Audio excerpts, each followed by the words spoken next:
The smoke alarm screamed through the Havencrest Hotel at 5:47 a.m., but Ryan Hale was already moving. Former firefighter, single dad, broke. He had a job interview in 6 hours that could save his daughter's future, but first, he had to save a stranger's life. He kicked down the door, pulled her from the flames, and disappeared into the Chicago dawn. By noon, he sat across from his interviewer and froze. It was her, the woman from the fire, his future boss. Stay with me until the end of this story and comment what city you're watching from so I can see how far this incredible journey has traveled. The pre-dawn air in downtown Chicago carried that particular kind of cold that settles into your bones and doesn't let go. Ryan Hale felt it through his threadbare jacket as he stood outside the 24-hour diner on West Adams Street, nursing a coffee that had gone lukewarm 20 minutes ago. His phone screen glowed 5:23 a.m., 3 hours and 37 minutes until the most important interview of his life.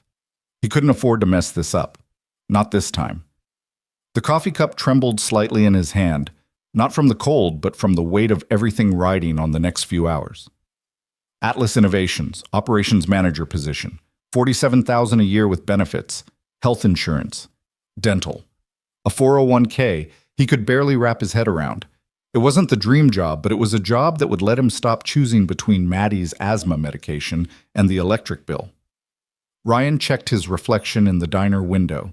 The suit was borrowed from his neighbor, Mr. Chen, who'd been kind enough not to ask too many questions when Ryan knocked on his door at 11 o'clock the previous night. It fit well enough, a little tight in the shoulders, a little loose in the waist. He'd shaved carefully that morning at 4 a.m., nicking himself only once on his jawline. The small cut had finally stopped bleeding. He looked tired. Hell, he was tired. Maddie had woken up coughing at 2 in the morning, and he'd spent an hour with her, holding the nebulizer mask to her small face, reading her favorite book about the brave little lighthouse, until her breathing evened out, and she fell back asleep curled against his chest. His mother had arrived at 4 to watch her, moving quietly through their small apartment with the grace of someone who'd done this dance too many times before. "You got this, baby," she'd whispered, squeezing his shoulder as he headed out the door. "You're going to walk in there and show them exactly who you are." But who was he really? A 34-year-old washout with a blown knee and a resume full of gaps. 5 years ago, he'd been somebody. Lieutenant Ryan Hale of Engine Company 51, the guy who ran into buildings when everyone else ran out. Then came the warehouse fire on the south side, the collapse, the surgery, the physical therapy that didn't quite take, the medical discharge, the divorce that followed like a storm he should have seen coming. Now he was just Ryan, just a dad trying to keep his head above water. He drained the last of his coffee and checked his phone again. 5:31 a.m. The interview wasn't until 9, but he'd left the house early. Too early. The apartment felt suffocating when he was anxious, and sitting still felt like drowning. He'd planned to find a coffee shop near Atlas Innovations, somewhere he could review his notes one last time, maybe practice his answers to the inevitable questions about the gap in his employment. "Why did you leave firefighting, Mr. Hale?" "Because my body gave out before my courage did." "What have you been doing for the past 2 years?" "Driving for rideshare companies at night, working warehouse shifts, selling my possessions one by one on Facebook Marketplace, trying not to let my daughter see me cry in the shower." He shook his head, dispelling the bitter thoughts. This was going to work. It had to work. He'd practiced his answers until they sounded natural, confident. He'd researched Atlas Innovations until he could recite their mission statement in his sleep. He'd even bought a new notebook, his one splurge, and filled it with thoughtful questions to ask his interviewer. Ryan tossed his empty cup in the trash and started walking toward the bus stop. His knee ached in the cold, but he'd taken 2 ibuprofen before leaving the house. It would hold. Everything would hold, just long enough to get through this interview, and the smell hit him first. Smoke. Not cigarette smoke or the pleasant wood smoke from a fireplace, but the acrid chemical stench of something burning that shouldn't be burning. His body reacted before his mind could catch up, every muscle tensing, every sense suddenly sharp and focused. He turned, scanning the street, and saw it, gray-black smoke billowing from the upper floors of the Havencrest Hotel, a mid-range business hotel that had been part of Chicago's skyline for decades. Ryan's feet were moving before he made the conscious decision to run. The hotel was 2 blocks away, but he covered the distance in less than a minute, his bad knee protesting but holding. The front entrance was chaos. A security guard was frantically speaking into his phone, trying to manage the handful of guests stumbling out of the lobby in various states of undress and panic. "Fire department's on the way," the guard was saying, his voice high and tight. "Please exit in an orderly." "How many floors?" Ryan grabbed the man's shoulder, his voice cutting through the confusion with the authority of someone who'd commanded scenes like this before. The guard looked at him, startled. "What? How many floors are on fire? Where did it start?" "Seventh floor, I think. The alarm started going off about 2 minutes ago. I don't know how many—" Ryan was already moving past him into the lobby. The smoke was thicker here, visibility dropping with each step toward the stairwell. His lungs, trained from years of running into burning buildings, recognized the particular burn of plastics and treated fabrics igniting. This wasn't a small fire. This was something that had been growing for a while, and the alarm had gone off too late. "Sir, you can't go up there." The guard's voice followed him, but Ryan was already at the stairwell door, pushing it open. The smoke rolled down the stairs like a living thing, gray and thick and wrong. He pulled his scarf up over his nose and mouth, inadequate protection, but better than nothing, and started climbing. 7 floors. The elevator shaft would act like a chimney, pulling the smoke up. The stairwell would be clearer, at least for a few more minutes. If there were still people up there, and his gut told him there were, they'd be trying to get down this way.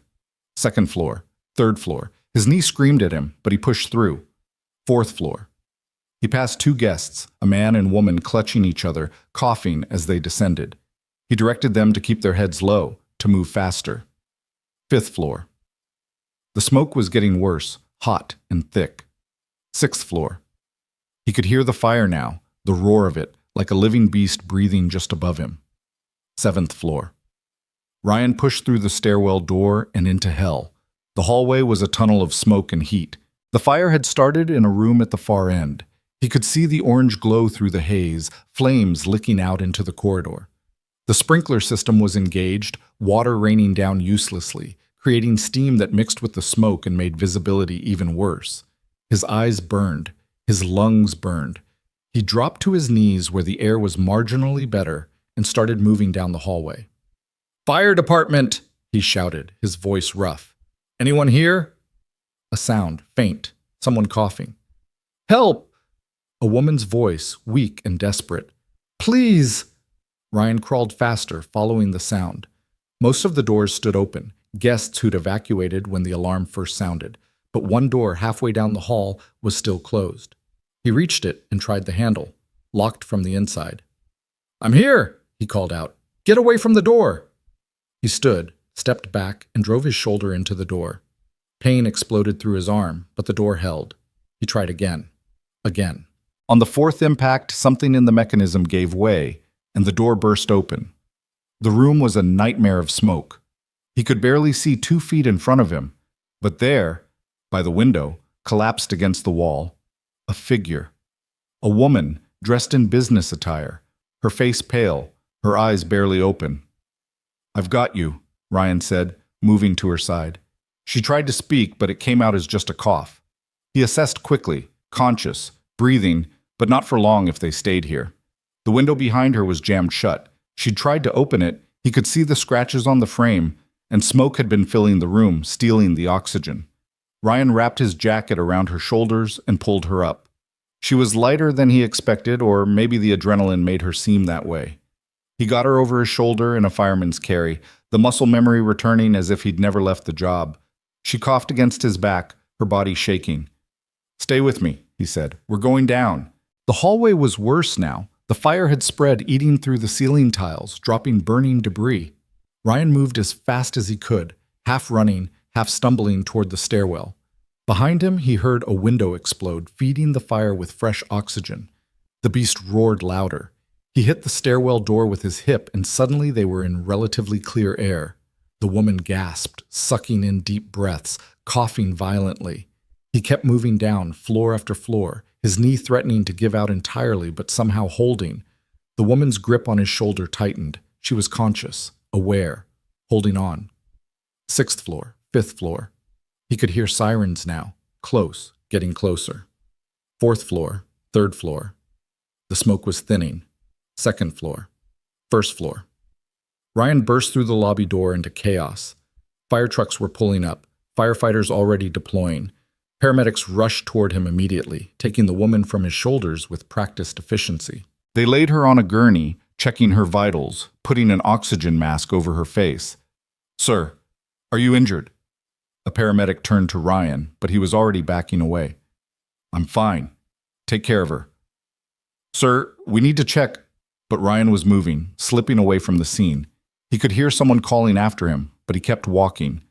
The adrenaline was draining away now, leaving behind the shakes and the reality of what had just happened.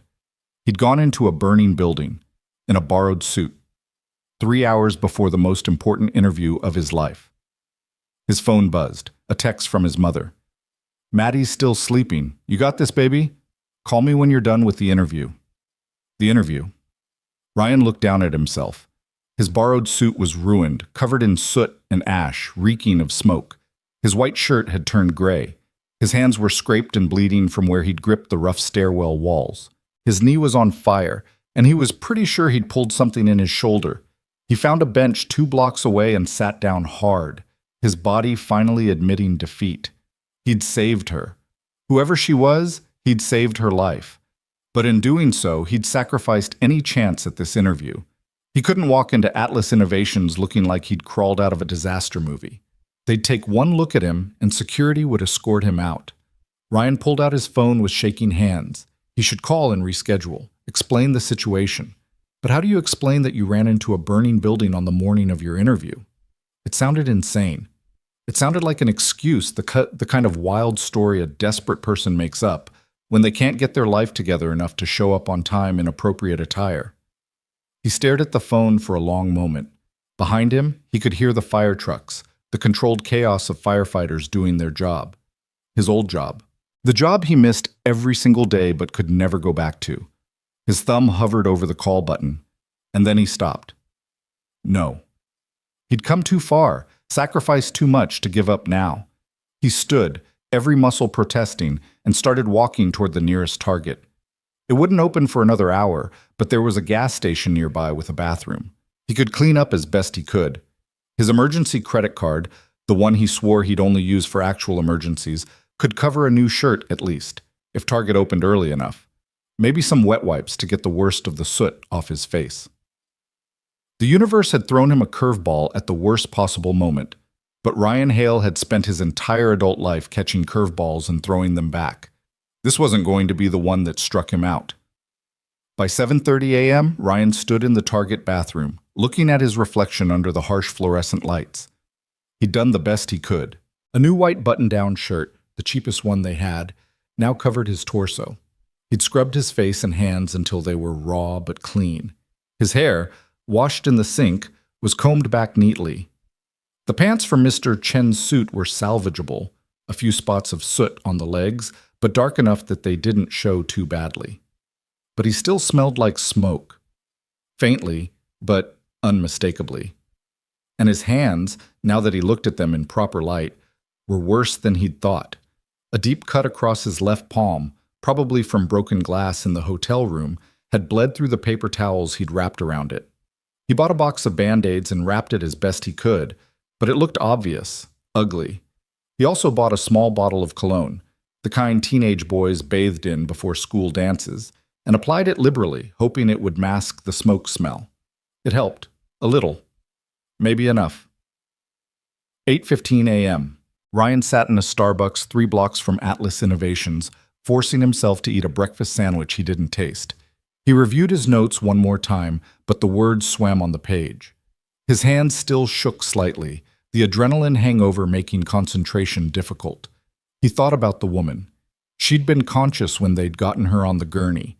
She'd tried to say something to him, but he'd already been backing away. Would she remember his face? Would she wonder who he was? Probably not. She'd been in shock, oxygen-deprived, terrified. He was just a blur in a nightmare she'd eventually try to forget. 8:45 a.m. Ryan stood outside the glass doors of Atlas Innovations, a sleek 15-story building in the heart of Chicago's business district. Through the windows, he could see the modern lobby, all polished marble and abstract art, the kind of place where people had careers, not just jobs. He took a deep breath. The smoke smell was mostly gone, covered by too much cologne and determination. His bandaged hand was hidden in his pocket. His new shirt was crisp and professional. He looked acceptable. Not great, but acceptable. This was it. Everything rode on the next hour: Maddie's medicine, their apartment, the chance to stop drowning and start swimming. Ryan pulled open the door and stepped into his future. The lobby was as impressive up close as it had seemed from outside. The receptionist, a young man with perfectly styled hair and a practiced smile, looked up as Ryan approached. "Good morning. How can I help you?" "Ryan Hale. I have a 9 o'clock interview for the operations manager position." The receptionist typed something into his computer, his smile never wavering. "Of course, Mr. Hale. Please have a seat and someone will be with you shortly." Ryan sat in one of the modern chairs, more stylish than comfortable, and tried to slow his racing heart. Around him, Atlas employees moved through the lobby with the confidence of people who belonged. He felt like an imposter, like any moment someone would realize he didn't fit here and ask him to leave. 9:02 a.m. A woman in her 30s approached, clipboard in hand. "Mr. Hale? I'm Jennifer, from Human Resources. If you'll follow me?" Ryan stood, his knee protesting but holding. He followed Jennifer into an elevator, up to the 8th floor, down a corridor lined with glass-walled conference rooms. In each one, people sat around tables, engaged in discussions that probably mattered, that probably moved the world forward in small, incremental ways. "You'll be interviewing with our executive team," Jennifer said as they walked. "It's just a formality. Your resume was very impressive." Ryan nodded, not trusting his voice. His resume was a carefully crafted document that made 2 years of gig work sound like independent contractor experience and a medical discharge sound like pursuing new career opportunities. Jennifer stopped at a conference room near the end of the hall. Through the glass walls, Ryan could see 3 people already seated, 2 men and a woman, all in business attire, all looking at folders that presumably contained his resume and fate. "They're just waiting for Ms. Carter," Jennifer said. "She should be here any—" "Oh, there she is." Ryan turned to see who Jennifer was indicating, and the world stopped. Walking down the corridor toward them, dressed in a sharp black suit, her dark hair pulled back in a professional twist, was the woman from the fire, the woman he'd carried out of the Havencrest Hotel less than 4 hours ago, the woman whose life he'd saved. She looked different now, composed, authoritative, completely in control. But it was unmistakably her. The same face he'd seen pale and terrified in the smoke-filled room, the same eyes that had looked at him with desperate hope as he'd pulled her to safety. She was 20 feet away, 15 feet. Her eyes were on her phone, typing something with quick, focused movements. 10 feet. Ryan's heart hammered against his ribs. Should he say something? Acknowledge her? Pretend he didn't recognize her? 5 feet. She looked up from her phone, her eyes moving toward the conference room, and then their eyes met. Recognition flashed across her face like lightning. Her steps faltered just for a moment, and her expression shifted through a dozen emotions in the space of a heartbeat: shock, confusion, recognition, disbelief. "Mr. Hale," Jennifer was speaking, but Ryan barely heard her. "Mr. Hale, I'd like you to meet Lauren Carter, CEO of Atlas Innovations." CEO. Not just an executive, not just his interviewer, the CEO. The woman whose life he'd saved was the person who would decide his future. Lauren Carter recovered her composure with impressive speed, her professional mask sliding back into place. But her eyes never left Ryan's face, and in them, he could see the same scene replaying that was playing in his mind: smoke and fire and desperate fear, and a stranger who'd appeared out of nowhere to pull her back from the edge. "Mr. Hale," she said, and her voice was steady, controlled, giving nothing away to Jennifer or the others watching through the glass. "Thank you for coming in today." She extended her hand. Ryan took it, feeling the firmness of her grip, the slight tremor that only he could detect because he was looking for it. "The pleasure is mine, Ms. Carter," he said, and meant it in ways she couldn't possibly understand yet.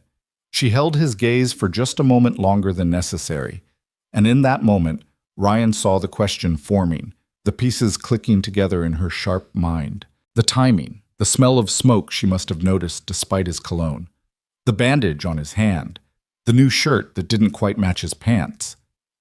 "Shall we?" She gestured toward the conference room, her tone perfectly professional, but Ryan caught the slight narrowing of her eyes, the assessment happening behind them. He followed her into the room, aware that the interview he'd prepared for, the careful answers, the practiced responses, no longer mattered. Everything had changed.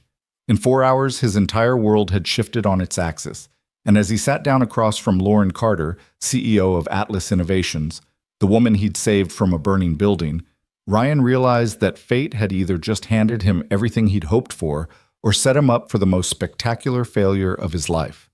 There was no in-between. Not anymore. Lauren Carter's hand was still warm from their handshake as Ryan settled into the leather chair across from her. The conference room felt smaller than it had looked from the hallway, the glass walls suddenly too transparent, exposing him to the entire floor of Atlas Innovations. He could feel eyes on them, curious employees glancing in as they passed, wondering who the nervous man in the ill-fitting suit was and why the CEO herself was conducting his interview. The 2 men and 1 woman already seated at the table introduced themselves: Marcus Webb, VP of Operations, Diana Chen, Head of Human Resources, and Thomas Brennan, Chief Financial Officer. Ryan shook each of their hands, mumbled appropriate pleasantries, but his attention kept sliding back to Lauren Carter. She'd positioned herself at the head of the table, her posture perfect, her expression revealing nothing. But he noticed the way her fingers drummed once, twice against the folder in front of her before she stilled them, the way her eyes kept returning to the bandage on his hand. "Mr. Hale," Marcus began, opening his folder. "Thank you for coming in. We've reviewed your resume, and I have to say your background is quite impressive. 5 years with the Chicago Fire Department, achieving the rank of lieutenant. That's no small accomplishment." "Thank you," Ryan said, his voice steadier than he felt. "It was an honor to serve."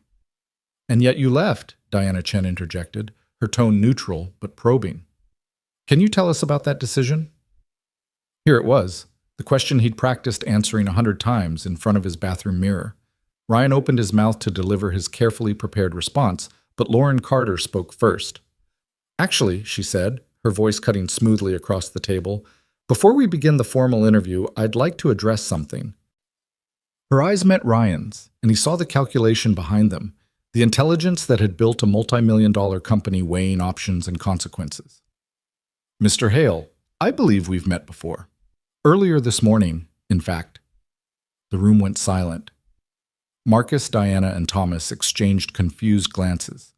Ryan's throat went dry. He hadn't expected her to bring it up, at least not in front of the others. "Yes, ma'am," he said quietly. "We have." "Where?" Diana asked, looking between them with open curiosity. Lauren kept her gaze fixed on Ryan, and he realized she was giving him the choice to tell the story or to deflect, to own what had happened or to pretend it was nothing. In that moment, Ryan understood that this was the real interview, not the questions about his resume or his career goals, but this, how he handled the impossible situation fate had dropped in his lap. "The Haven Crest Hotel," Ryan said, his voice gaining strength.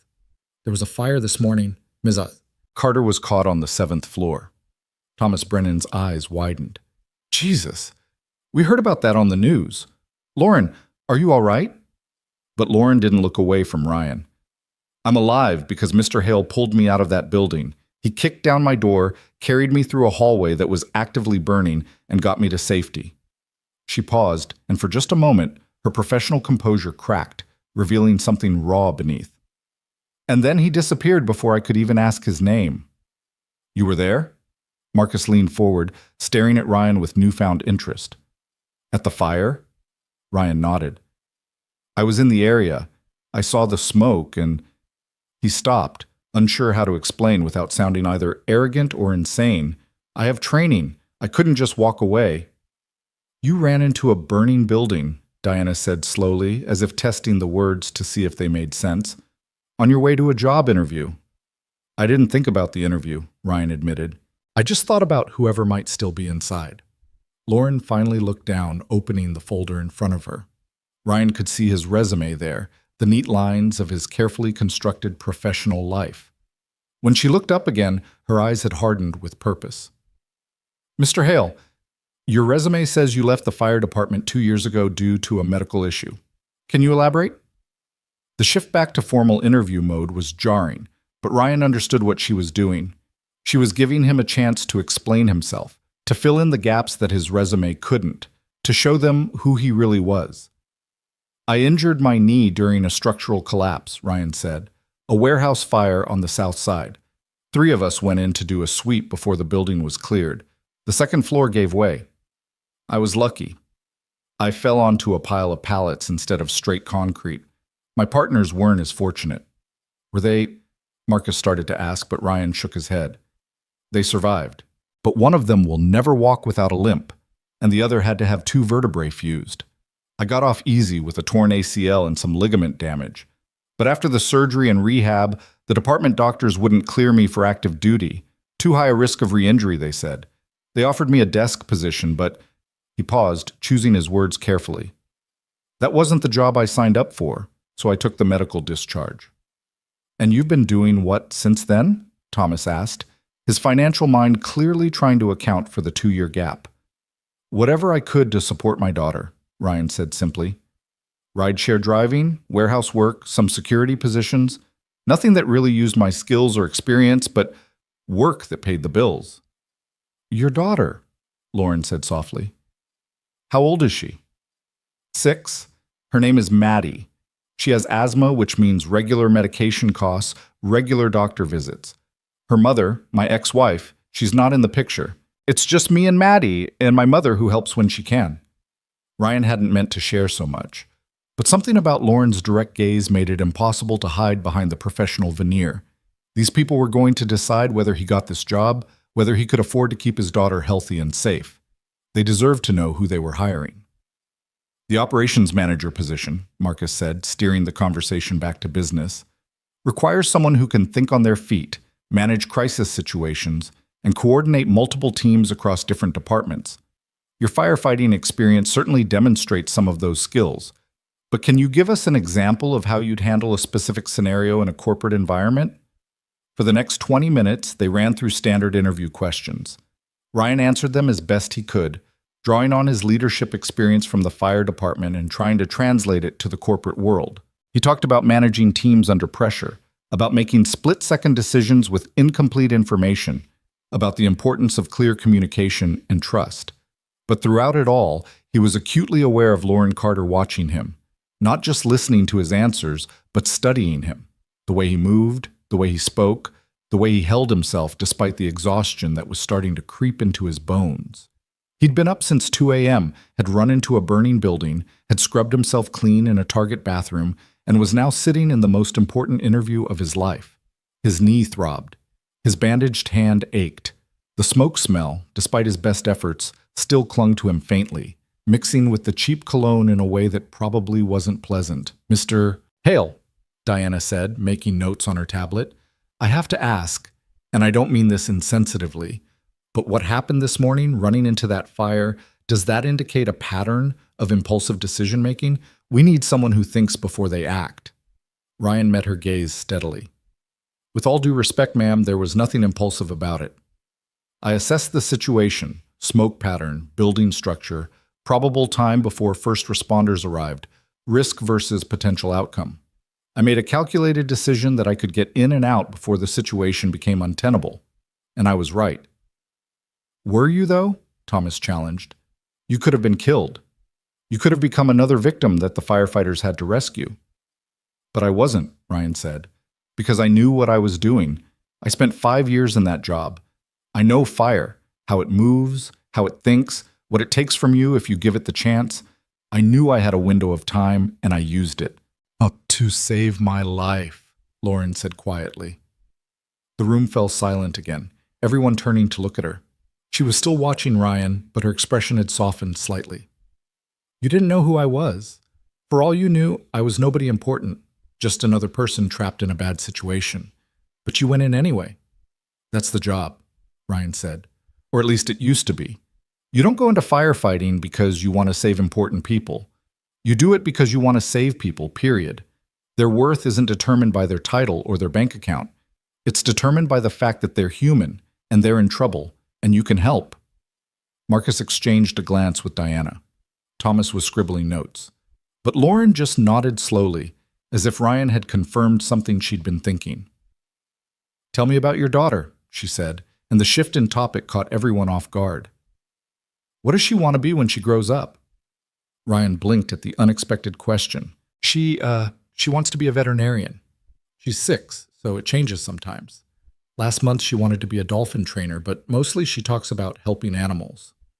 "A helper, like her father," Lauren observed. "I try to set a good example," Ryan said. "It's hard sometimes when—" He stopped, aware that he was about to admit to struggling, to show weakness in a job interview. "When what?" Lauren prompted gently. Ryan took a breath. What did he have to lose at this point? When I have to tell her we can't afford the field trip or the new shoes she needs because she's growing so fast, or the birthday party at the place all her friends are going to. When I have to choose between filling a prescription and filling the gas tank. It's hard to feel like a good example when you're barely keeping your head above water. The honesty hung in the air like a confession. Diana looked uncomfortable. Thomas had stopped writing. Marcus was studying his own hands. But Lauren's expression didn't change. "Mr. Hale," she said, "can you wait outside for a few minutes? We need to confer." Ryan stood, his knee protesting the movement. "Of course, thank you for your time." He walked out of the conference room on legs that felt like they belonged to someone else, aware of 4 sets of eyes watching him go. Jennifer, the HR representative, was waiting in the hallway. "How did it go?" she asked brightly. "Honestly," Ryan said, "I have no idea." She led him to a small waiting area with more of those uncomfortable modern chairs and offered him water, which he accepted gratefully. His hands shook slightly as he raised the bottle to his lips. Through the glass walls of the conference room, he could see the 4 executives in heated discussion. Marcus was gesturing emphatically. Diana was shaking her head. Thomas was pointing at something in his folder, and Lauren sat at the head of the table, perfectly still, watching them all. Ryan's phone buzzed. A text from his mother. "How's it going, baby?" He stared at the screen, unsure how to respond. "Complicated," he finally typed. "I'll explain later." 3 dots appeared, then disappeared. Then, "You've got this. I believe in you." Ryan closed his eyes, letting the simple faith in his mother's words wash over him. She'd raised him alone after his father died when Ryan was 12. She'd worked 2 jobs to put him through school, had never once complained about the sacrifices she made. When his marriage fell apart and he found himself a single father with no job and no prospects, she'd stepped in without hesitation, watching Maddie when he had to work, helping with groceries when the money ran too thin, offering endless patience and love, even when he wanted to give up. He couldn't let her down. He couldn't let Maddie down. This job, this chance, it had to work out. It had to. The conference room door opened. Jennifer stood, smoothing her skirt, preparing to either deliver good news or soften the blow of rejection. But it was Lauren who stepped out, alone. "Mr. Hale, would you come with me, please?" Ryan stood, his heart hammering. This was it. She was going to let him down easy, probably offer some platitude about his impressive background before explaining why he wasn't the right fit. He followed her down the corridor, away from the conference room, toward a corner office with floor-to-ceiling windows overlooking the Chicago skyline. Lauren's office was exactly what he'd expected from a CEO, sleek, modern, expensive. But there were personal touches, too. Photos on her desk of what looked like family. An older couple, probably her parents, and several shots of her with a golden retriever. A bookshelf lined with titles about leadership and innovation, but also classic literature and poetry. A small plant by the window that looked well-tended. "Please sit," Lauren said, gesturing to one of the chairs across from her desk. She closed the door behind them, and suddenly the office felt very intimate, cut off from the rest of the company. Ryan sat, his mind racing through possibilities. She was going to tell him privately that he didn't get the job, spare him the humiliation of rejection in front of the others. Or maybe she was going to offer him a lower position, something entry-level that wouldn't pay enough to matter. Or, "That was quite a morning you had," Lauren said, moving to stand by the window, looking out at the city. Her back was to him, and Ryan couldn't read her expression. "Yes, ma'am," he said quietly. "Do you know what was going through my mind when I was trapped in that room?" She turned to face him, and Ryan was startled to see the emotion in her eyes, raw, unguarded. "I was thinking about my dog, Cooper. I got him 6 months ago from a rescue shelter. He's a disaster, chews everything, barks at nothing, absolutely hopeless at basic commands. But I love him. And I was thinking about how he was home alone, and how if I died in that fire, he'd be waiting by the door for me to come home, and I'd never walk through it again." Ryan didn't know what to say, so he said nothing. "And then you appeared," Lauren continued, "like something out of a movie. This man I'd never met, risking his life to save mine. You didn't hesitate. You didn't ask my name or check if I was worth saving. You just did it." She moved to her desk, bracing her hands on its surface, and Ryan could see they were trembling slightly. "Do you have any idea how rare that is? Real courage? Real selflessness? I've spent 10 years building this company, working with hundreds of people, and I can count on one hand the number of times I've seen someone act without calculating what they'd get in return." "I didn't do it for a reward," Ryan said. "I know, that's my point."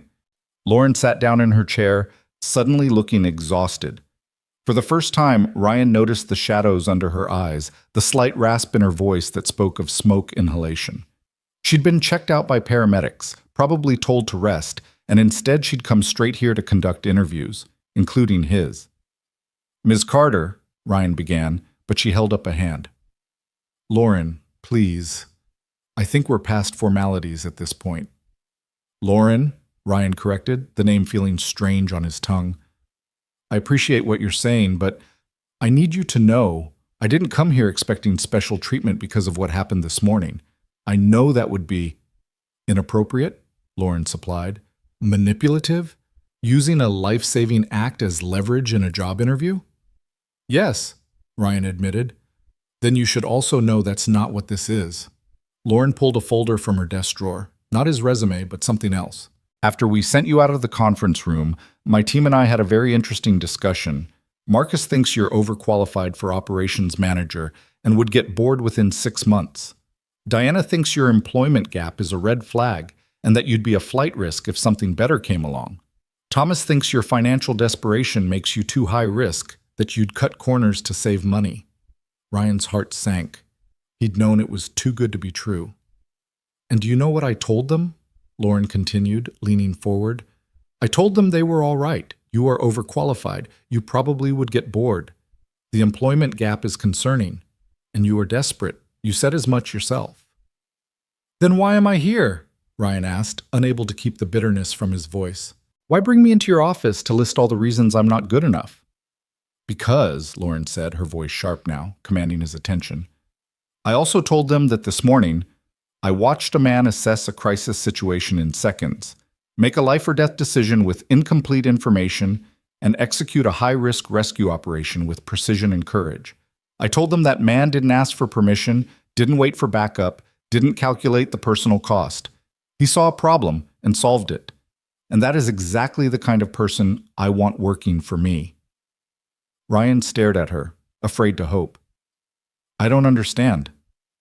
"The operations manager position," Lauren said slowly, "is not the right fit for you. My team is correct about that. But what if I told you I've been planning to create a new position? Director of Safety and Crisis Management, someone who can oversee our security protocols, disaster preparedness, emergency response plans across all our facilities. Someone who understands risk assessment and crisis management not from a textbook, but from real experience. You want to create a position for me?" Ryan's voice came out as barely a whisper. "I want to create a position that this company needs and hire the best person for it. That happens to be you." Lauren slid the folder across her desk. "The salary is $65,000 to start, with full benefits, 4 weeks vacation, and a performance review after 6 months with potential for increase. You'd report directly to me, work with all department heads to develop and implement safety protocols, and build your own team as the position requires." Ryan's hand shook as he reached for the folder. $65,000. It was more than he'd made as a lieutenant, more than he'd hoped for in his wildest dreams. With that salary, he could get Maddie into a better school district. He could afford her medication without choosing between that and groceries. He could start saving for her future, maybe even take her on a real vacation someday. I don't know what to say, he managed. Say you'll take it, Lauren said simply. Say you'll bring that same courage and integrity you showed this morning to this company every single day. Ryan looked up at her, this woman whose life he'd saved without knowing who she was or what it would mean. She was offering him more than a job. She was offering him a future, a chance to be someone his daughter could be proud of again, a way to use his skills and training for something that mattered. There's one condition, Lauren added, and Ryan's stomach dropped. Of course there was a catch. There was always a catch. You have to promise me that you'll never, ever run into a burning building without proper gear again. I can't have my director of safety setting a reckless example, even if the outcome worked out this time. Ryan let out a breath that was half laugh, half sob. I promise. Then we have a deal. Lauren extended her hand across the desk. Ryan took it, and this time the handshake felt different. Not the formal greeting of interviewer and candidate, but the solid grip of two people forming a partnership built on mutual respect and an experience that had bonded them in a way few people would ever understand. When can you start? Lauren asked. Is tomorrow too soon? She smiled, the first real smile he'd seen from her. Tomorrow is perfect. Jennifer will handle all the paperwork, get you set up with IT, all the standard onboarding, but Ryan...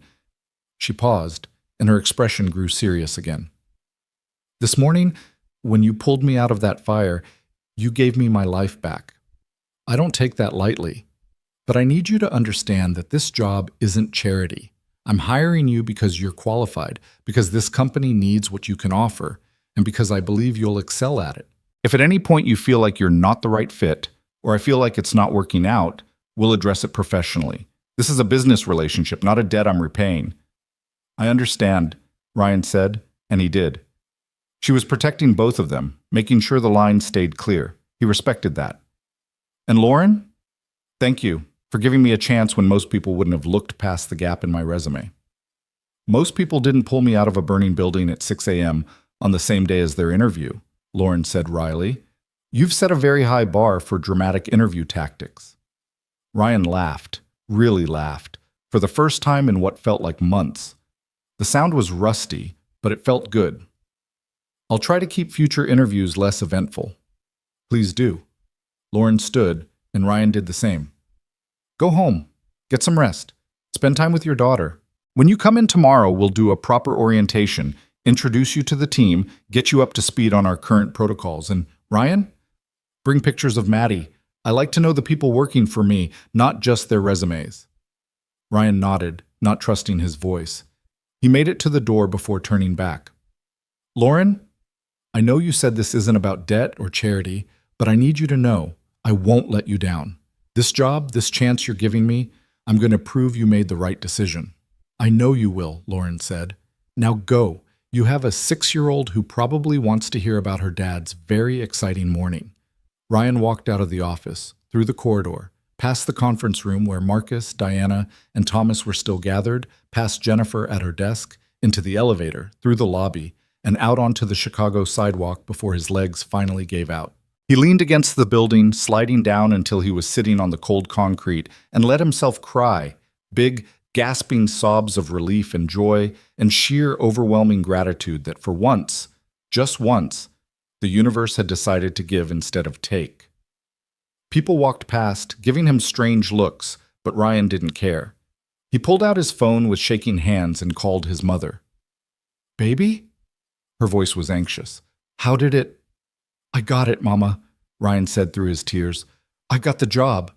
A better job than I applied for. $65,000 a year with full benefits. The sound his mother made was somewhere between a laugh and a sob. Oh, Ryan. Oh, baby. I'm so proud of you. I'm so... Her voice broke. You did it. You really did it. Can you keep Maddie for a few more hours? Ryan asked. I need to go buy her something special. Maybe that dollhouse she's been wanting. The one from the toy store on 5th.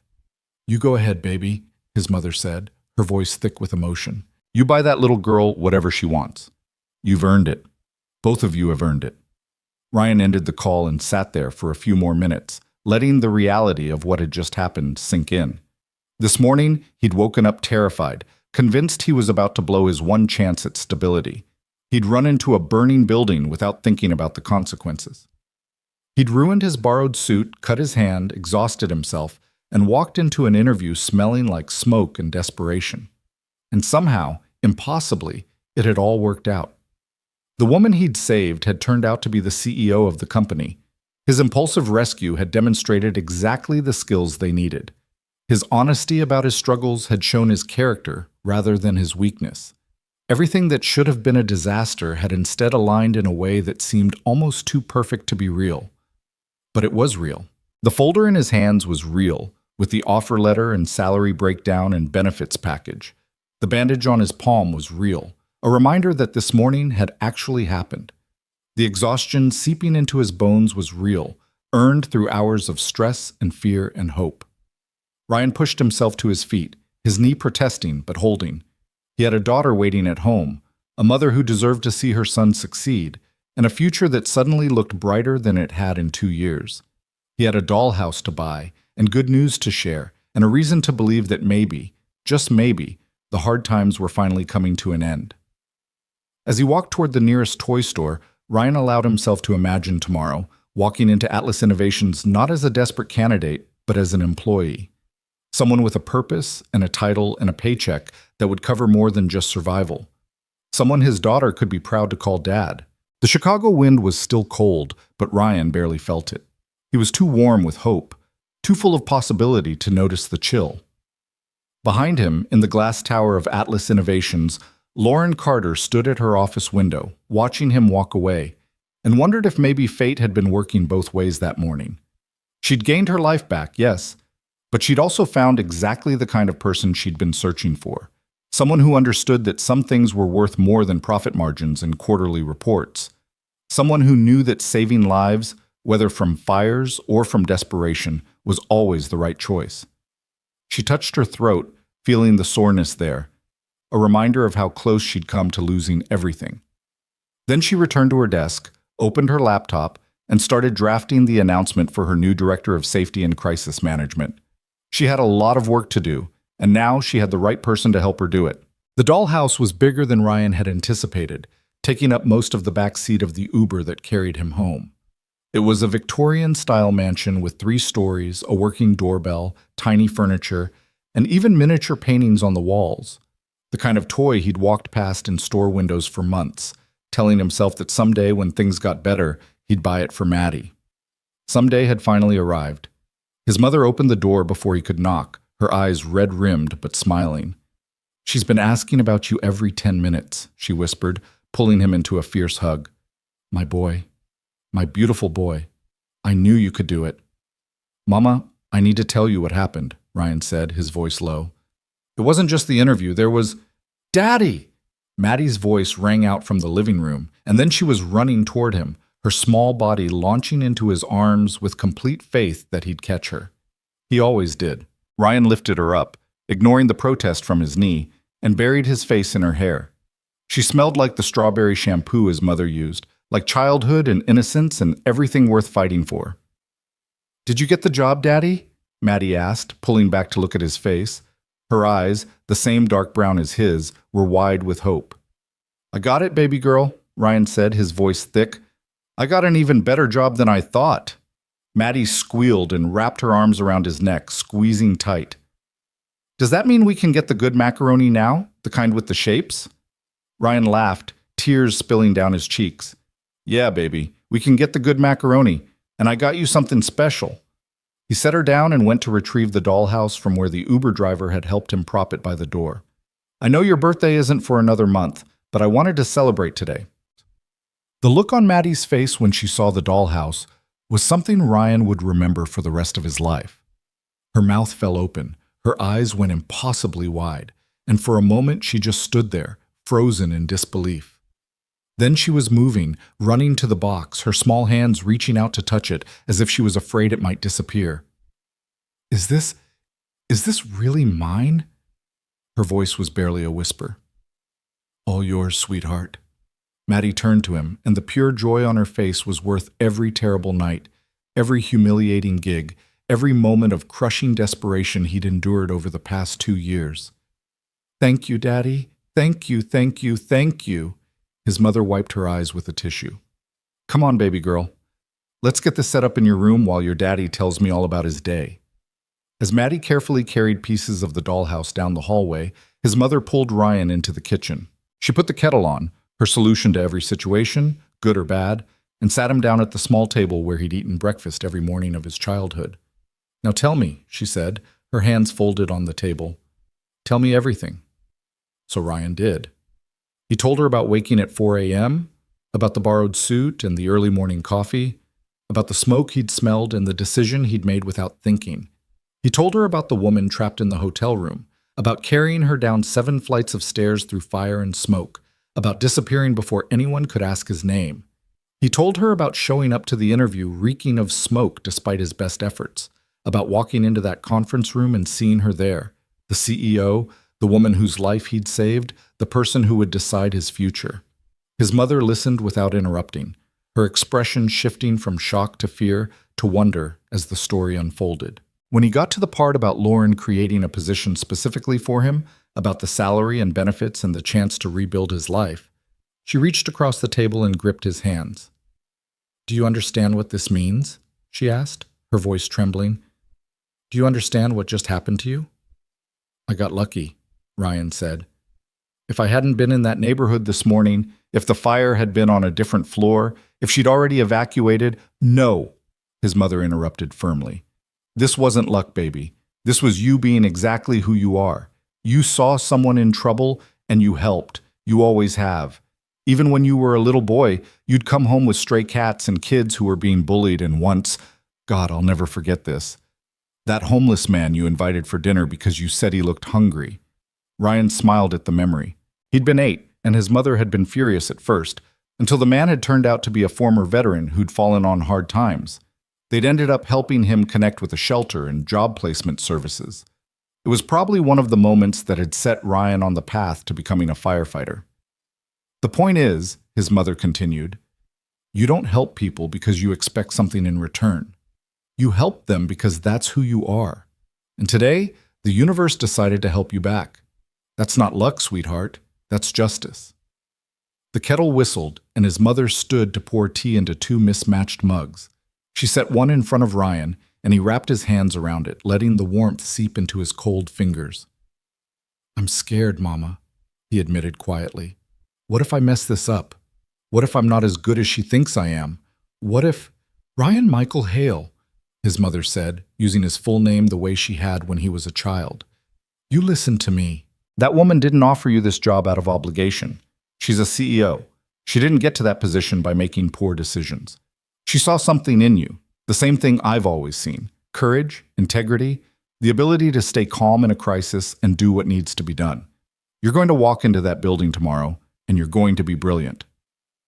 From Maddie's room, they could hear her playing, creating elaborate stories for the tiny dollhouse family. Ryan closed his eyes and let the sound wash over him, the voice of his daughter, happy and carefree, not worried about whether they'd have enough money for her inhaler or whether she'd have to change schools again. I start tomorrow, Ryan said, opening his eyes. I haven't even had time to process everything that happened today, and I start tomorrow. Then you'd better get some rest, his mother said practically. When was the last time you slept a full night? Ryan couldn't remember. Between Maddie's asthma, his overnight rideshare shifts, and the constant anxiety about money, real sleep had become a luxury he couldn't afford. But tonight he could sleep. Tonight he could close his eyes without immediately calculating how many days until the next bill was due, how many more gigs he'd need to cover expenses, how much longer he could keep this fragile life from collapsing. Stay for dinner, his mother said. It wasn't a question. I'll make your favorite pot roast with those little potatoes you like. We'll celebrate properly. Ryan wanted to protest, to say she'd already done so much, but the truth was he couldn't face going back to his empty apartment just yet. He needed this. His mother's cooking, Maddie's laughter, the feeling of family and home and safety. I'd like that, he said softly. His mother smiled and squeezed his shoulder as she moved to the refrigerator. Go play with your daughter. I'll call you when it's ready. Ryan found Maddie on the floor of her room, completely absorbed in setting up the dollhouse. She'd arranged all the furniture with meticulous care and was now creating an elaborate backstory for each tiny resident. This is Mama Bear, she explained, holding up a small figure. She's a doctor and she helps people feel better. And this is Papa Bear, and he's a firefighter like you used to be, Daddy.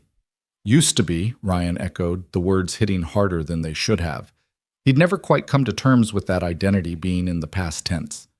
But now you have a new job, Maddie continued, oblivious to his moment of melancholy. What's your new job, Daddy? I'm going to be the Director of Safety and Crisis Management, Ryan said, settling down on the floor next to her. The title still felt foreign in his mouth, too important for someone like him. Maddie scrunched up her nose, thinking, what does that mean? It means I help keep people safe. I make plans for what to do if something goes wrong, and I make sure everyone knows how to stay safe. Like a superhero? Maddie's eyes lit up. Ryan laughed. Not quite, baby girl. More like someone who helps other people be safe so they don't need a superhero. I think that's even better, Maddie said seriously, because preventing bad things is smarter than just fixing them after. Ryan stared at his 6-year-old daughter, amazed as always by the wisdom that came out of her sometimes. You know what? You're absolutely right. That's exactly what I'll be doing. They played together until his mother called them for dinner, creating stories and arranging furniture and pretending that the tiny dollhouse family lived in a world where nothing bad ever happened and everyone was safe and happy.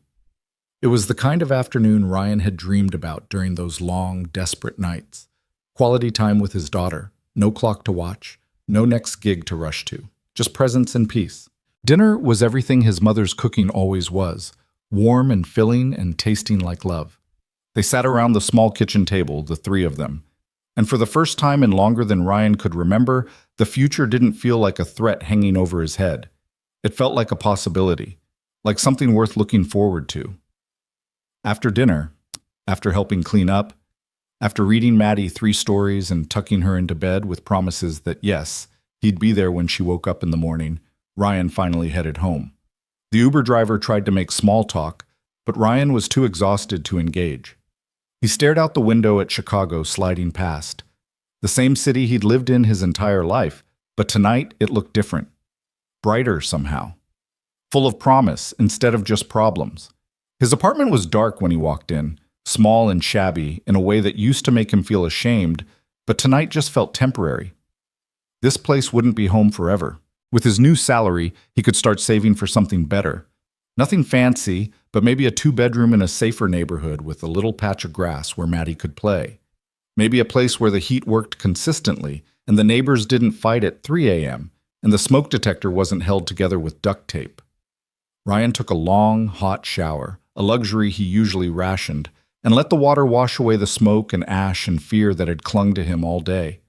Under the spray, he finally let himself think about Lauren Carter. Not as his new boss, but as the woman he'd carried out of that burning building. He remembered the weight of her in his arms, the way she'd clung to him, the terror in her eyes. He remembered the moment their gazes had locked in that conference room, the silent acknowledgement passing between them of what they'd shared. She'd been professional, appropriate, careful to draw boundaries between the rescue and the job offer. But there had been moments when she'd talked about her dog, when she'd asked about Maddie, when she'd smiled at him as they shook hands on the deal, moments when Ryan had seen past the CEO to the person underneath, someone who'd come frighteningly close to death and knew it, someone who understood the weight of second chances. He wondered what she was doing now. Probably working late. CEOs always seemed to be working. Or maybe she'd gone home to that golden retriever she'd mentioned, the one she loved despite his chaos. Maybe she was sitting in her undoubtedly much nicer apartment, reflecting on the strange turn her day had taken. Maybe she was thinking about him. Ryan shook his head, dismissing the thought.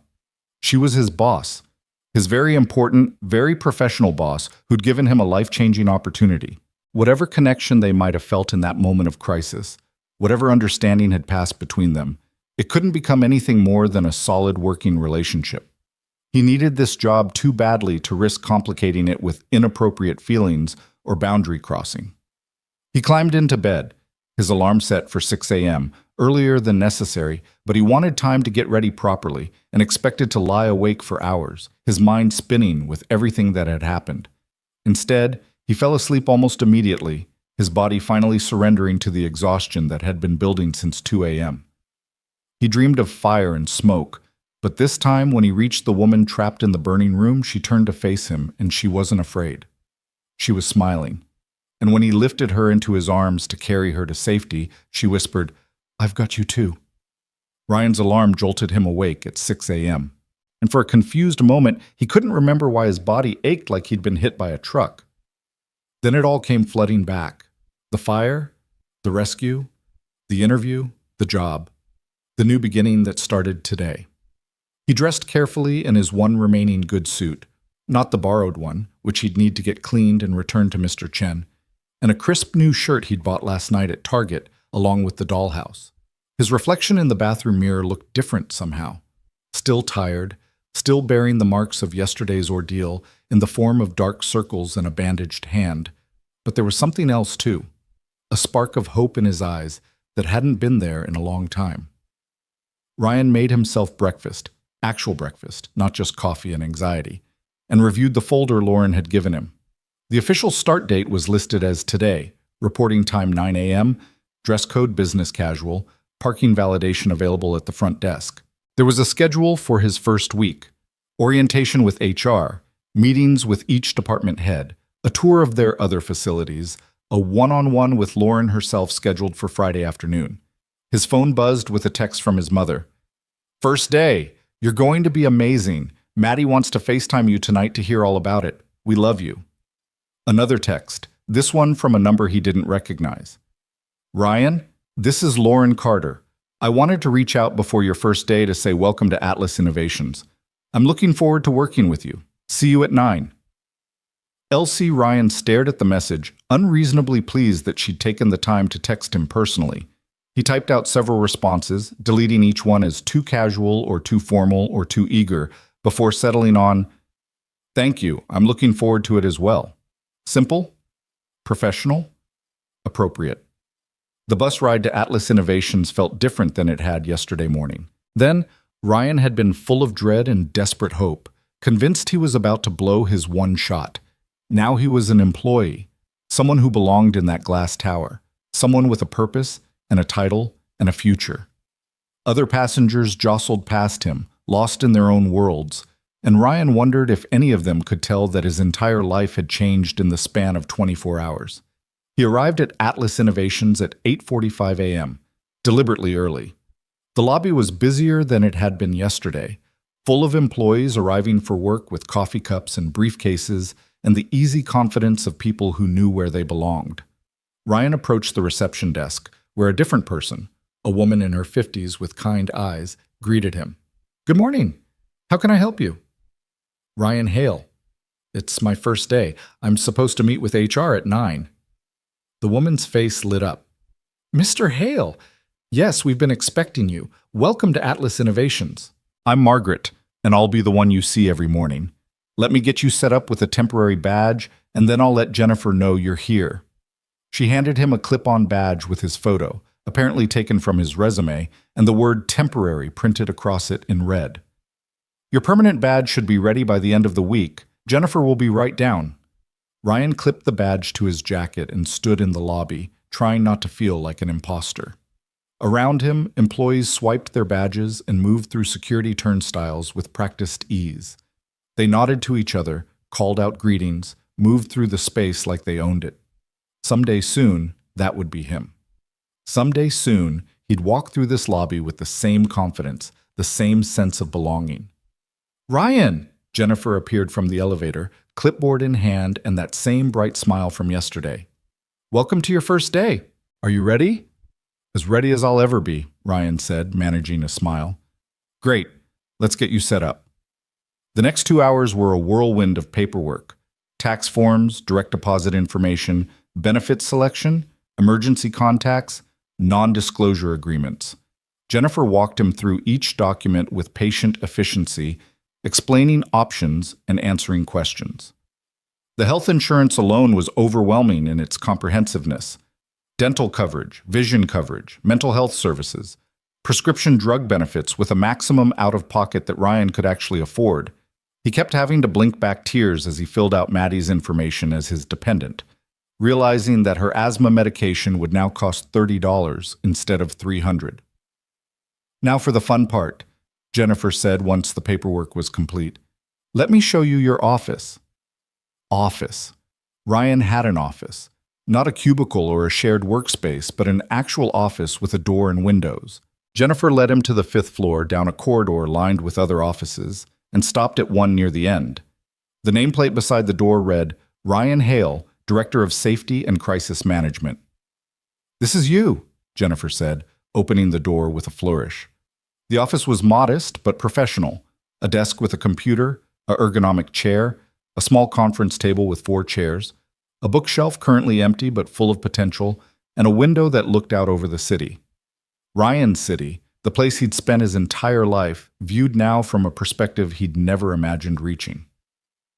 "I know it's not huge," Jennifer said, misreading his silence, "but Lauren wanted you on the executive floor close to her office. She said it's important for your position to have direct access to leadership."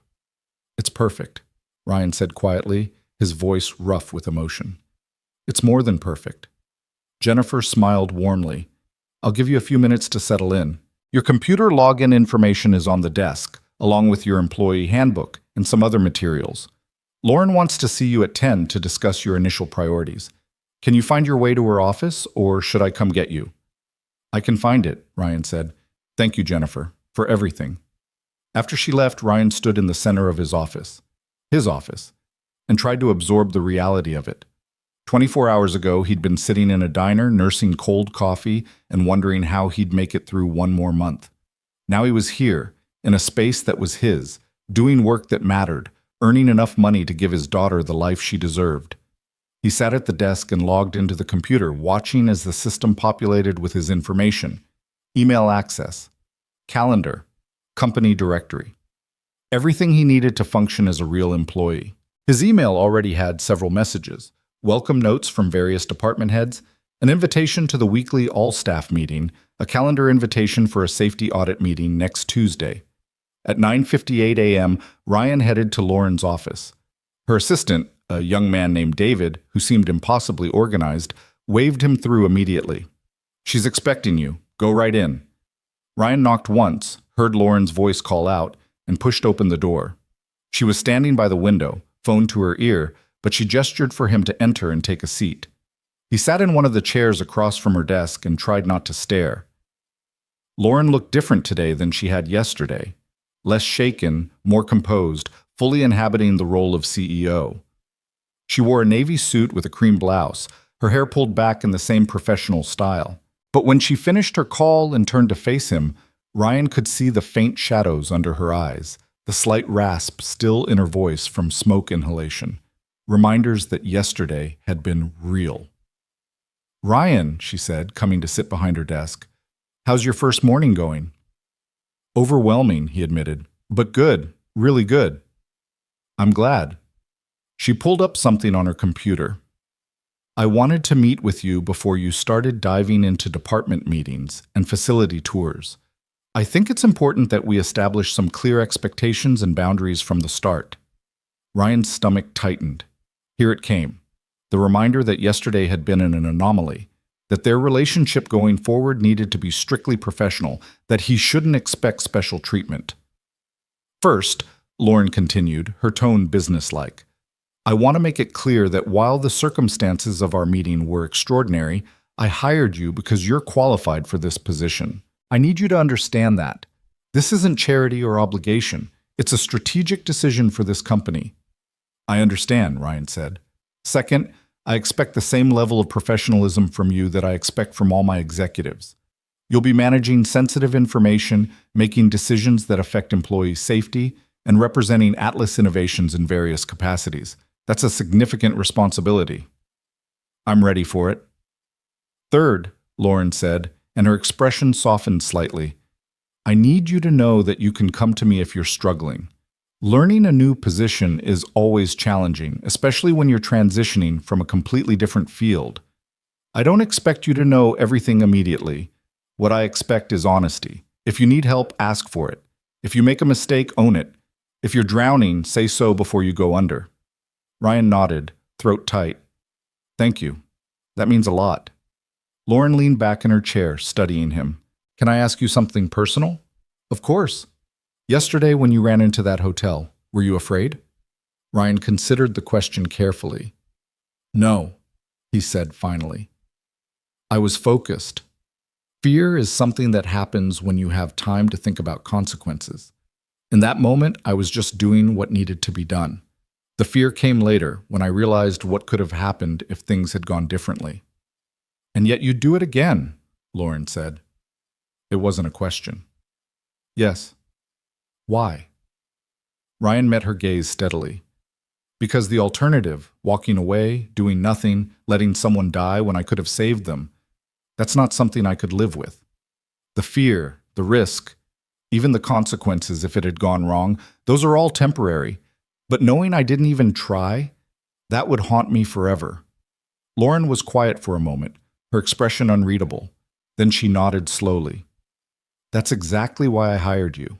That mindset, that inability to walk away from someone in trouble, that's what this company needs.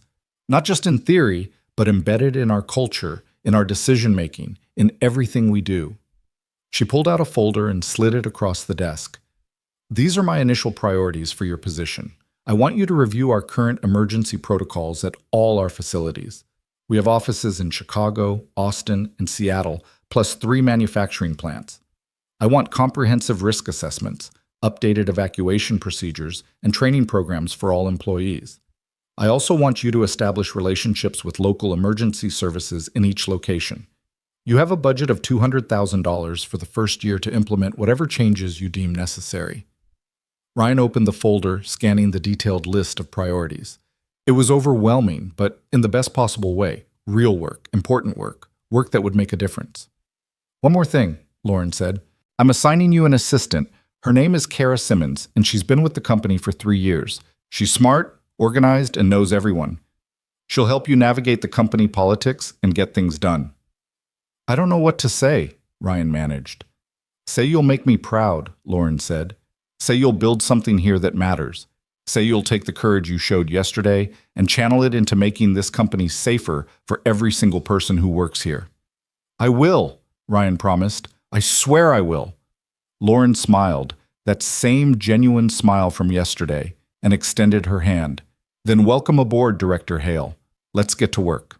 Ryan shook Lauren's hand, and as he left her office, the weight of what he'd just committed to settled over him like a mantle.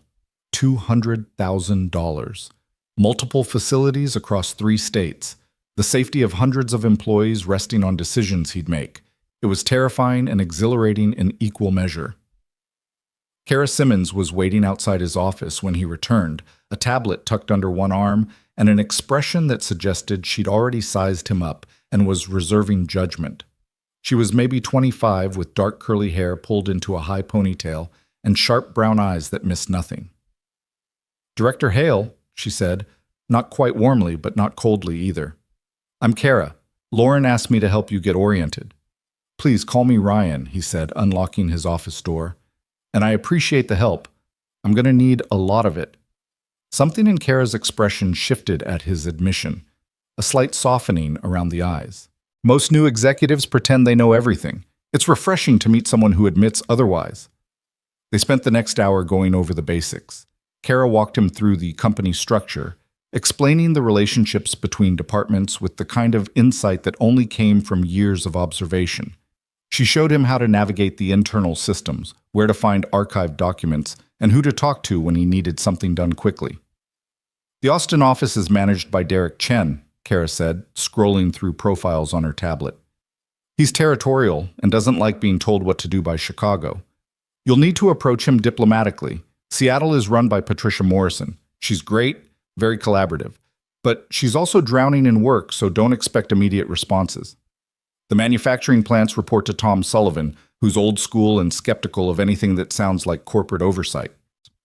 So basically, I need to win over people who either don't want my input or don't have time for it, Ryan said wryly. Welcome to middle management, Kara replied with the ghost of a smile. The trick is making them think the safety improvements were their idea. Let me show you how that works. By lunchtime, Ryan's head was spinning with names and protocols and political landmines he'd need to navigate.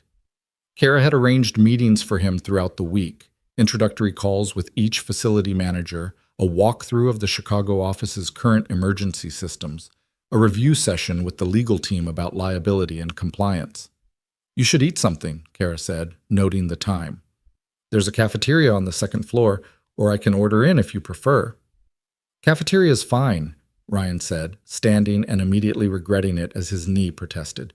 He'd been on his feet more in the past 2 days than he had in months, and his old injury was making its displeasure known. Kara noticed his grimace. You okay?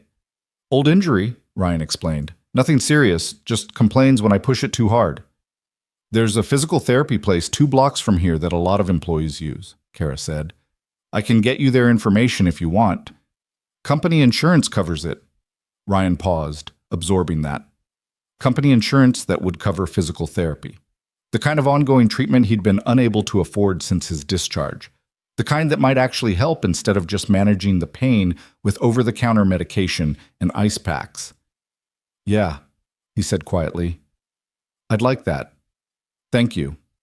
The cafeteria was buzzing with the lunch crowd. Employees clustered around tables, animated conversations filling the space. Ryan felt conspicuous in his suit, aware that people were glancing his way with curiosity. The new guy. The one who'd somehow landed a director position seemingly out of nowhere. He was loading a tray with a sandwich and soup when a voice behind him said, So you're the hero. Ryan turned to find Marcus Webb, the VP of Operations from his interview, standing with his own tray. The man's expression was neutral, but Ryan detected a hint of challenge in his tone. I'm just Ryan, he said carefully. Come on, Marcus said, gesturing to a table in the corner. Let's talk. They sat, and for a moment neither spoke. Ryan bit into his sandwich, waiting for Marcus to make his point.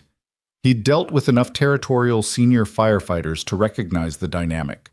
The established authority figure testing the new person, seeing if they'd fold under pressure or stand their ground.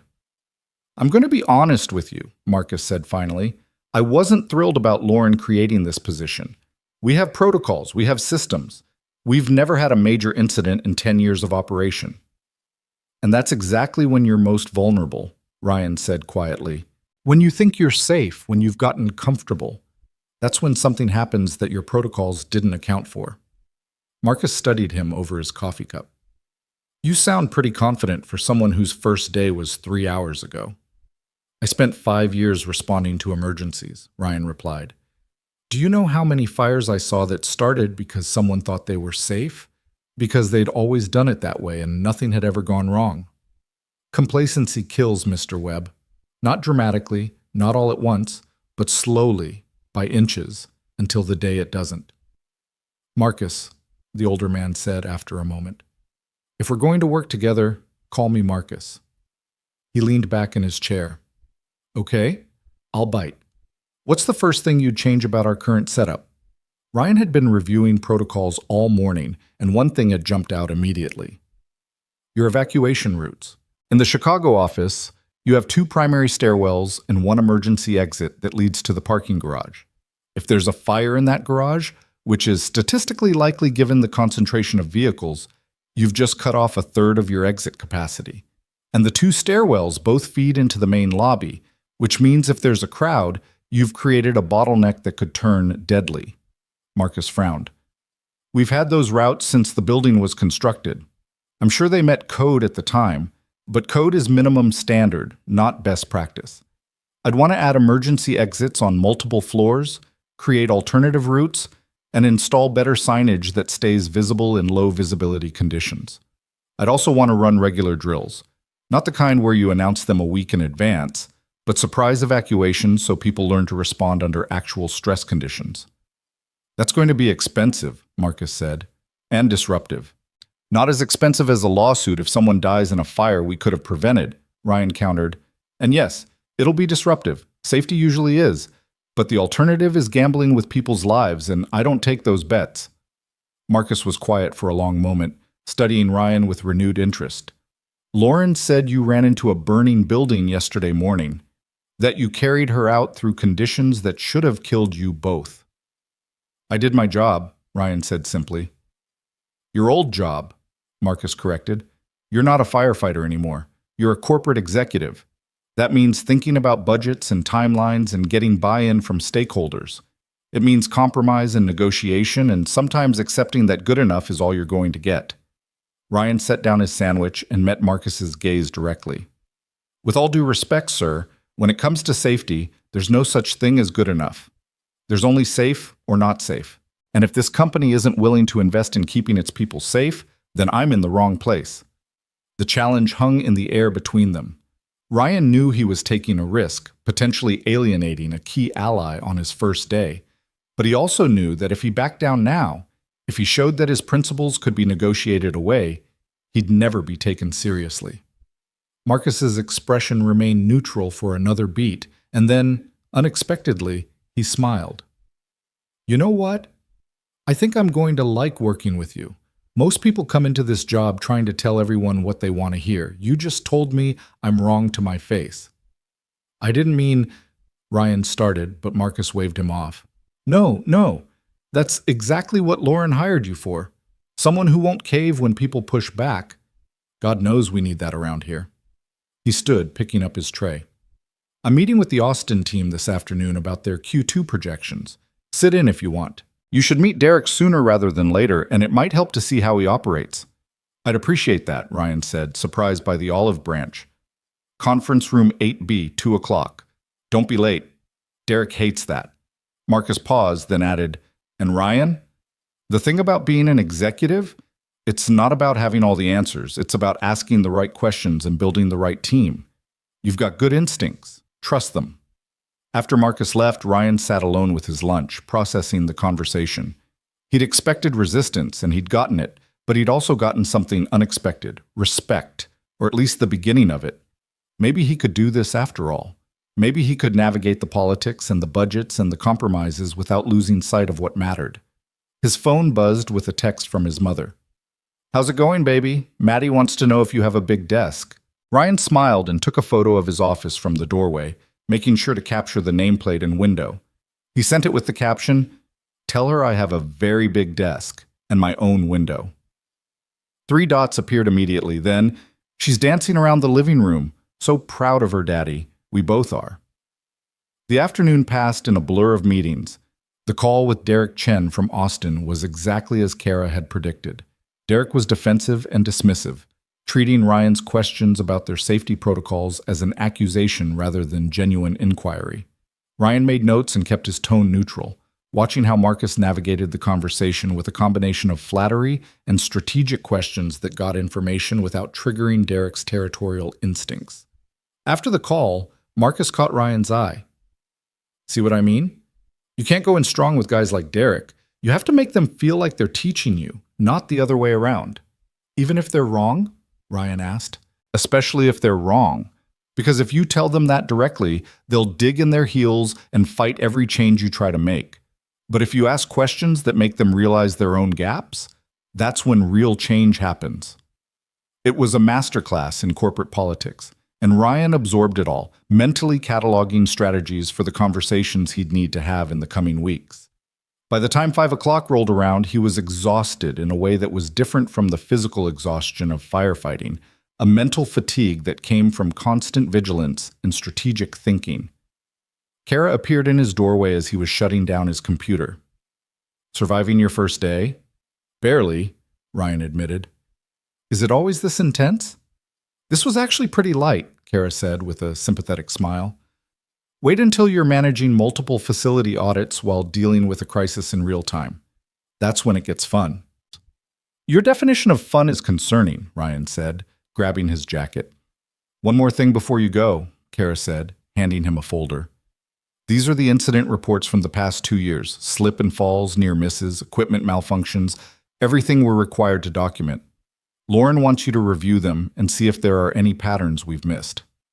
Ryan took the folder, feeling its weight. Light reading for tonight? Welcome to executive life, Kara said. The work never really stops. It just moves from the office to wherever you are. The bus ride home was crowded with rush hour commuters, but Ryan barely noticed. He was already opening the folder, scanning through incident reports, his trained eye picking out patterns and red flags. 3 slip-and-fall incidents in the same Austin office corridor within 6 months that suggested a drainage or flooring issue.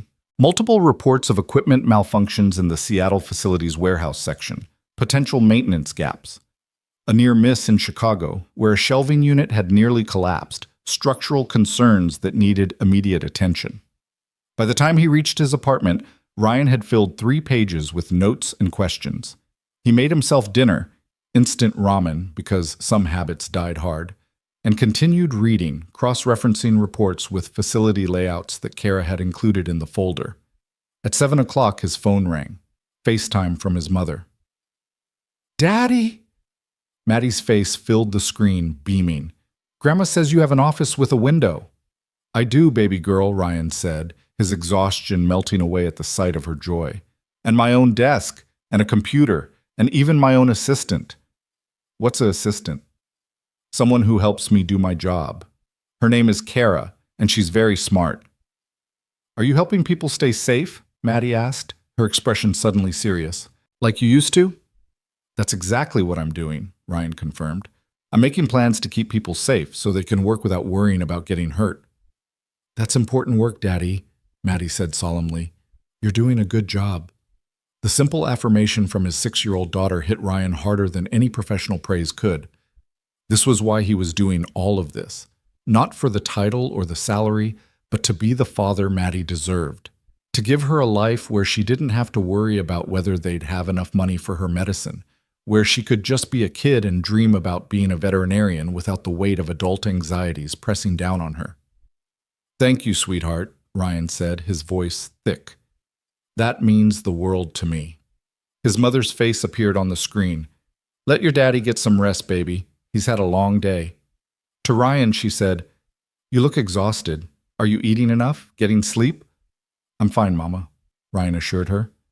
"Just adjusting to the new schedule. I'll come by this weekend, okay? We can take Maddie to the park." After they hung up, Ryan returned to the incident reports, but his focus was fractured. The words blurred together, his mind drifting back to the fire, to Lauren's face when she'd realized who he was, to Marcus's unexpected respect, to the sheer unreality of how dramatically his life had changed in 48 hours. His phone buzzed again. Another text from the number that was now saved in his contacts as Lauren Carter, work. "How was your first day? I hope the team wasn't too overwhelming." Elsie Ryan stared at the message, debating how to respond. Professional but friendly, casual but appropriate? He settled on, "Intense but good. Marcus let me sit in on the Austin call. I'm reviewing incident reports now." The response came quickly. "You don't need to work tonight. First day is overwhelming enough without homework. Can't help it. I see patterns in these reports that need addressing." A longer pause this time, then, "That's exactly what I hoped you'd say. But seriously, Ryan, pace yourself. This is a marathon, not a sprint. Get some rest." "Yes, ma'am, and stop calling me ma'am. It makes me feel ancient." Ryan smiled at his phone, then forced himself to close the folder and actually take her advice. He was exhausted, bone-deep tired in a way that went beyond physical. His knee was throbbing despite the ibuprofen he'd taken. His shoulder ached from yesterday's exertions. His hand, still bandaged, had started to sting again. But underneath all of that, there was something else. A sense of purpose he hadn't felt since his discharge from the fire department. A feeling that he was exactly where he was supposed to be, doing exactly what he was meant to do. Ryan fell asleep that night with incident reports scattered across his bed, and his phone still in his hand. And he dreamed not of fire, but of buildings full of people, all safe, all protected by systems he'd designed and protocols he'd implemented. In his dream, Lauren stood beside him, watching the same scene, and when she turned to him, she said, "You did this. You saved them all." The rest of the week unfolded in a similar pattern. Long days filled with meetings and facility tours and endless cups of coffee, followed by evenings of reading reports and developing preliminary recommendations. Ryan met with Patricia Morrison in Seattle, via video call and found her to be exactly as Kara had described, collaborative and overworked, but genuinely interested in improving their safety systems. The manufacturing plant managers were harder sells, particularly Tom Sullivan, who made no secret of his skepticism about corporate safety theater. "I've been running these plants for 15 years, Tom had said on their call Thursday afternoon. Never had a serious injury. You know why? Because my people know their jobs, and I don't waste their time with pointless drills and procedures." "With all respect, Mr. Sullivan," Ryan had replied, keeping his tone even, "the absence of serious injury isn't the same as the presence of safety. It just means you've been lucky so far, and luck runs out." "Is that a threat?" "It's a statistical reality. I'd like to come out and tour your facilities next week, if that works for your schedule. Not to tell you how to do your job, but to understand your operations well enough to develop protocols that actually help rather than hinder." Tom had grudgingly agreed to a visit, though Ryan suspected it would be more hostile tour than collaborative fact-finding mission. Still, it was a start. By Friday afternoon, when Ryan walked into Lauren's office for their scheduled one-on-one, he felt like he'd aged a year in 5 days. But it was a good exhaustion, the kind that came from meaningful work rather than empty labor. "Sit," Lauren said, gesturing to the informal seating area by her window, rather than the formal chairs across from her desk. It felt more personal, less like a boss-employee review, and more like a conversation between colleagues. Ryan settled into the comfortable chair, accepting the bottle of water Lauren offered him. Through the window, Chicago stretched out below them, the late afternoon sun painting the buildings in shades of gold and amber. "So," Lauren said, curling up in her own chair with a casualness that seemed at odds with her CEO title. "First week impressions?" "Overwhelming, challenging, and exactly what I needed," Ryan said honestly. "I haven't felt this engaged in work since—" He stopped, not sure how to finish that sentence. "Since you were a firefighter," Lauren supplied gently. "Yeah, I didn't realize how much I'd been just going through the motions until I had something to actually care about again." "That's what I was hoping," Lauren said. "The best work happens when people are invested in the outcome, when they see meaning in what they're doing beyond just a paycheck." She paused, taking a sip of her own water.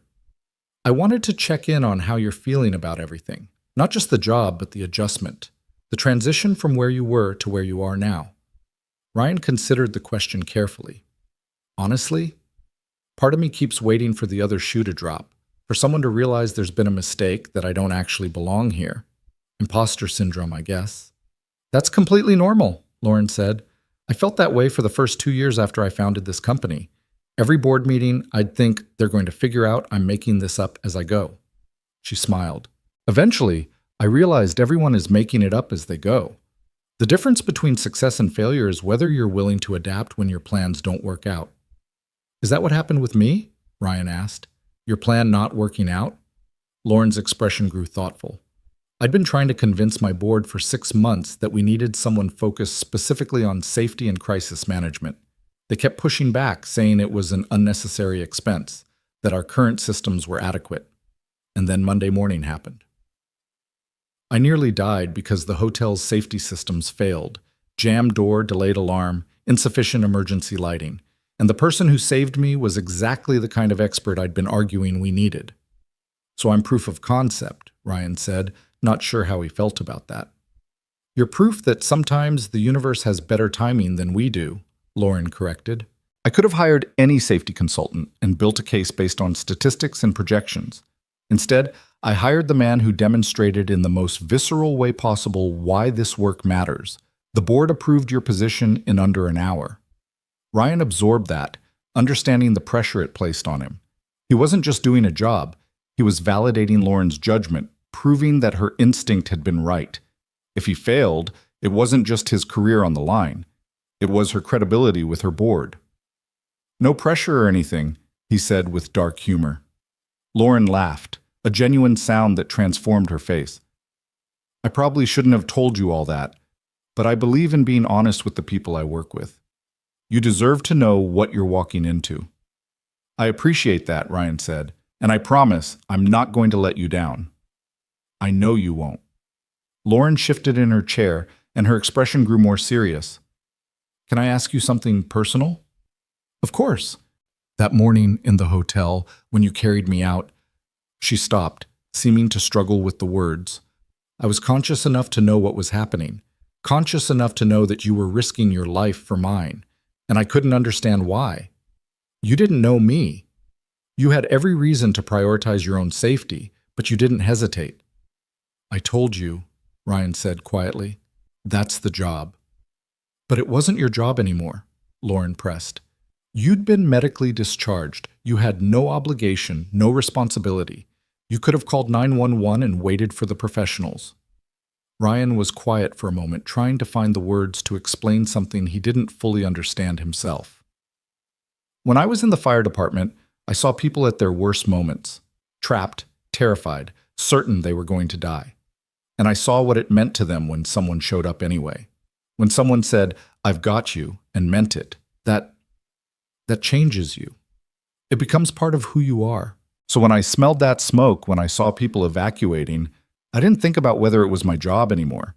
I just thought about whoever might still be inside waiting for someone to show up. Lauren's eyes were bright with unshed tears. You gave me my life back.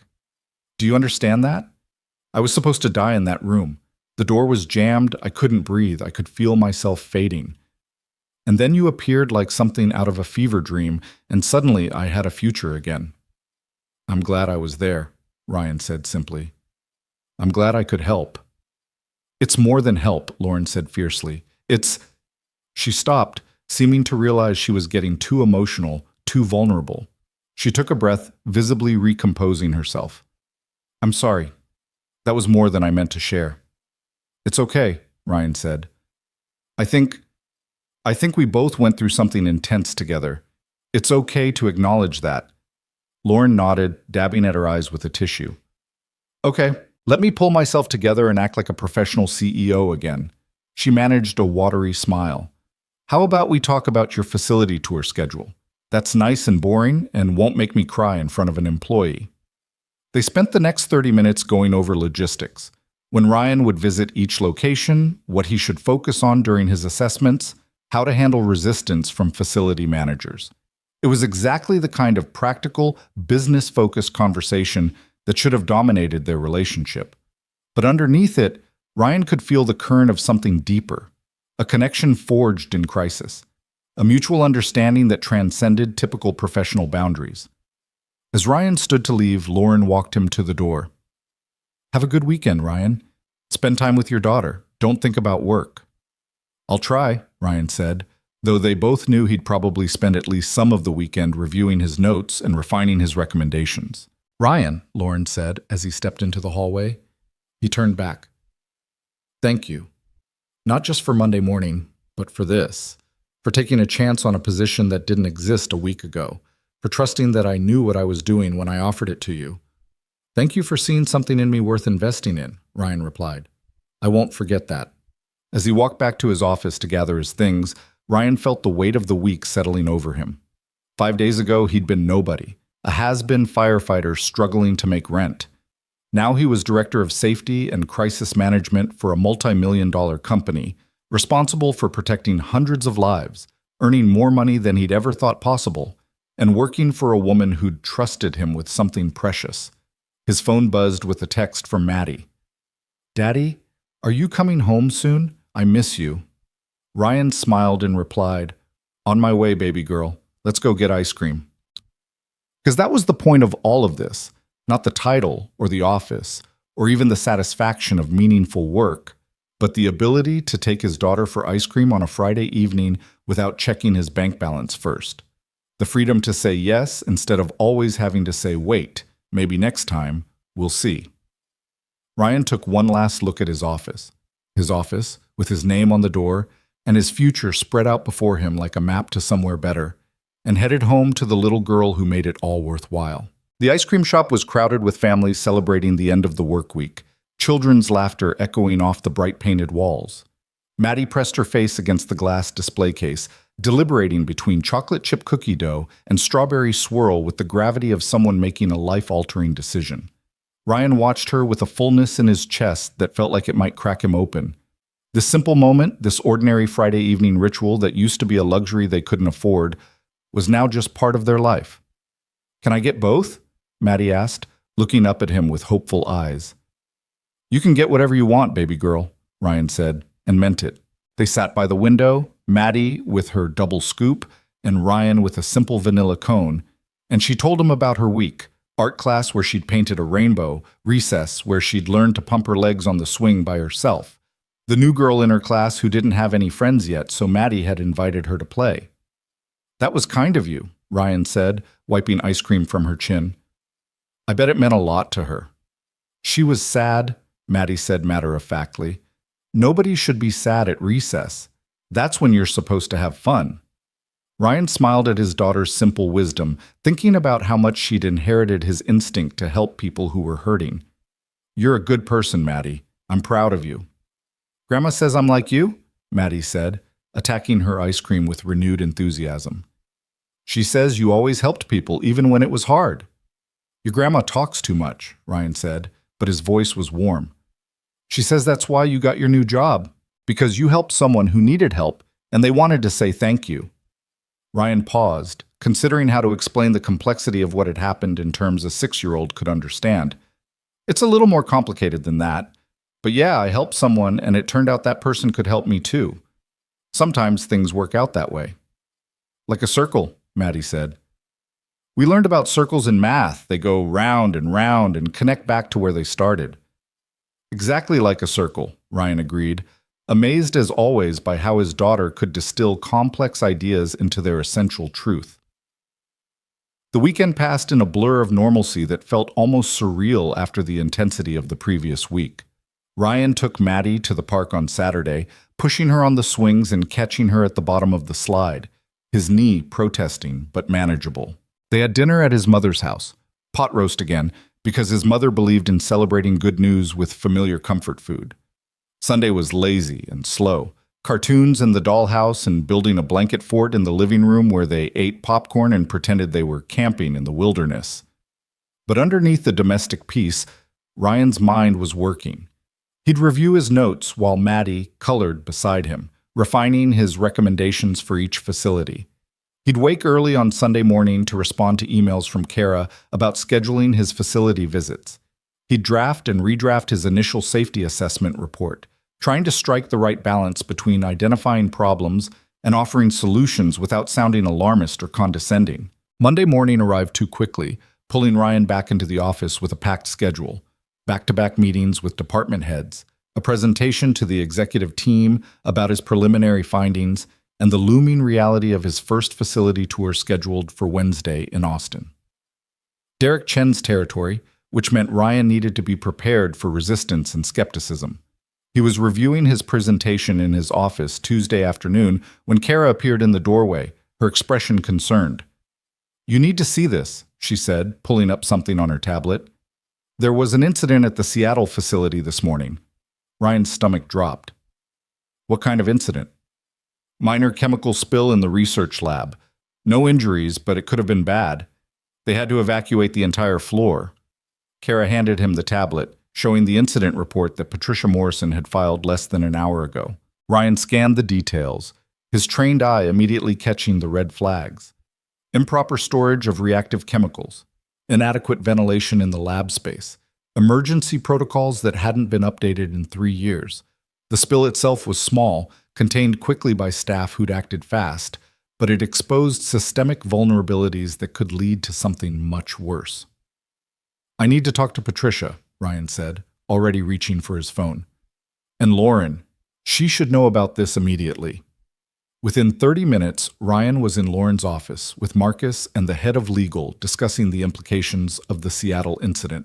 Patricia joined via video call, looking exhausted and worried. I take full responsibility, Patricia said, her image on the large monitor dominating one wall of Lauren's office. I should have prioritized the lab safety audit, but we've been so focused on production deadlines. This isn't about blame, Ryan interrupted gently. It's about understanding what happened and making sure it doesn't happen again. Can you walk me through the sequence of events? Patricia detailed the incident. A research assistant had accidentally knocked over a container of solvent while reaching for supplies on a poorly organized shelf.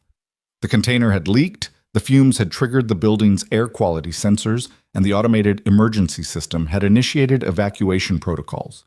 Everything had worked as designed, but barely. If the spill had been larger, if the ventilation had been worse, if someone had been standing closer when the container fell— "We got lucky," Ryan said when Patricia finished. "But we can't count on luck. I'm moving up my Seattle visit. I'll be there Thursday instead of next month." "Ryan, you're supposed to be in Austin Wednesday," Kara reminded him. "I'll do both. Austin Wednesday, Seattle Thursday, back here Friday for the executive briefing." Ryan looked at Lauren, waiting for her to tell him he was being too aggressive, pushing too hard too fast. Instead, Lauren nodded. "Do it. Marcus, clear Ryan's schedule Friday morning so he can recover from the travel. Patricia, I want a complete inventory of your lab facilities before Ryan arrives. Every chemical, every piece of equipment, every protocol. If there are other vulnerabilities like this, we need to know now." "Yes, ma'am," Patricia said, relief evident in her voice. "Thank you for understanding." "Patricia, you're one of our best facility managers," Lauren said. "But this is exactly why we created Ryan's position. We need fresh eyes on systems we've taken for granted. Work with him, not against him. Let him help." After the call ended and Marcus left to handle the legal notifications required by the incident, Lauren turned to Ryan. "That was good instinct, moving up the Seattle visit. But are you sure you can handle back-to-back facility tours? That's a lot of travel in a short time." "I'll manage," Ryan said. "This is what you hired me for, right? Identifying risks and addressing them before they become disasters." "I hired you for a lot of reasons," Lauren said quietly. "But yes, this is exactly the kind of situation where your experience is invaluable. Just pace yourself, okay? You've been here less than 2 weeks. You don't have to solve every problem immediately." "With respect, I kind of do," Ryan said. "If something happens at one of our facilities before I've had a chance to assess it, before I've implemented even basic improvements, that's on me. That's my responsibility now." Lauren studied him for a long moment, and Ryan couldn't quite read her expression. "You really can't help yourself, can you? You see a problem and you have to fix it. You see someone in danger and you have to save them." "Is that a bad thing?" "No," Lauren said softly. "It's exactly who I hoped you were. Just remember that you can't save everyone all at once. Sometimes you have to prioritize, to make strategic choices about where to focus your energy." "Noted," Ryan said. "But right now, Seattle is the priority. We got lucky this time. I don't want to test that luck again." The Austin facility tour on Wednesday was everything Ryan expected. Derek Chen was territorial and defensive, treating every question as a criticism and every suggestion as an attack on his competence. Ryan spent 8 hours walking through warehouses and offices, noting inadequate fire suppression systems, poorly marked emergency exits, and training protocols that existed only on paper. Derek shadowed him the entire time, offering justifications for every shortcoming and minimizing every concern. "We've never had a serious incident," Derek said for the 10th time as they stood in a warehouse with exit signs that were barely visible through the ambient lighting. "Our people know what they're doing." "I'm sure they do," Ryan said patiently. "But knowledge doesn't matter if they can't see the exits in an emergency. These signs need to be illuminated, probably with battery backup in case of power failure." "That's expensive," Derek countered. "So are wrongful death lawsuits," Ryan replied, keeping his tone professional but firm. "Look, Derek, I'm not here to make your life difficult. I'm here to help.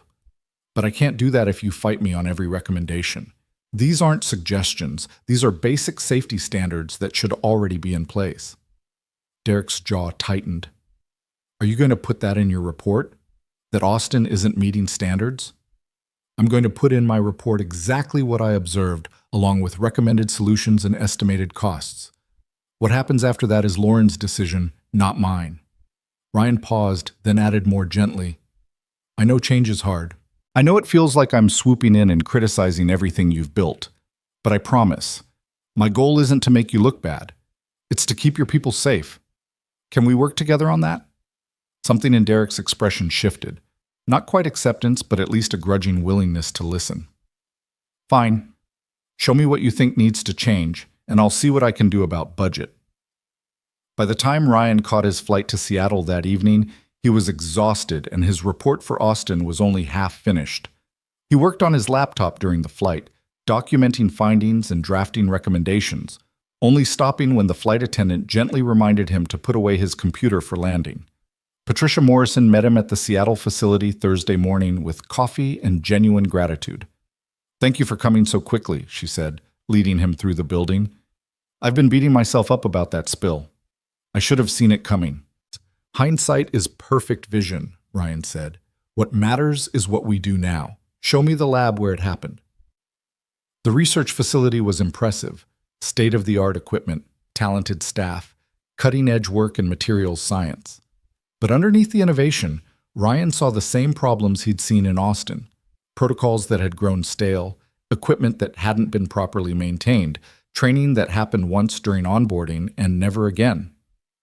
"Your people are smart and capable," Ryan told Patricia as they toured the labs. "But intelligence doesn't prevent accidents.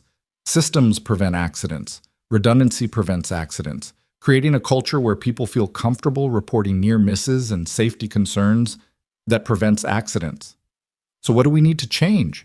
Patricia asked, and unlike Derek, she sounded genuinely eager to hear the answer. Ryan spent the rest of the day conducting a thorough assessment, interviewing staff, reviewing procedures, and documenting everything that needed attention. Patricia accompanied him throughout, taking notes and asking thoughtful questions.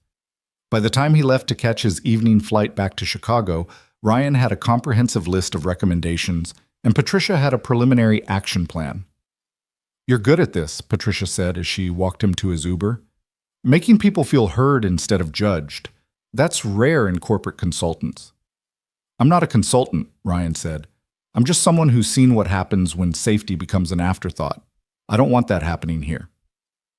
The flight back to Chicago was delayed, and Ryan didn't get home until after midnight. He was so tired he could barely think straight, but his mind kept churning through everything he'd seen over the past 2 days. The problems were manageable. None of the facilities were disasters waiting to happen, but they all needed work, significant work. The kind of comprehensive overhaul that would take months and substantial budget allocation. Friday morning arrived too soon, dragging Ryan out of bed after 4 hours of sleep. He looked terrible. Dark circles under his eyes, hair that refused to cooperate, his knee swollen from 2 days of constant walking.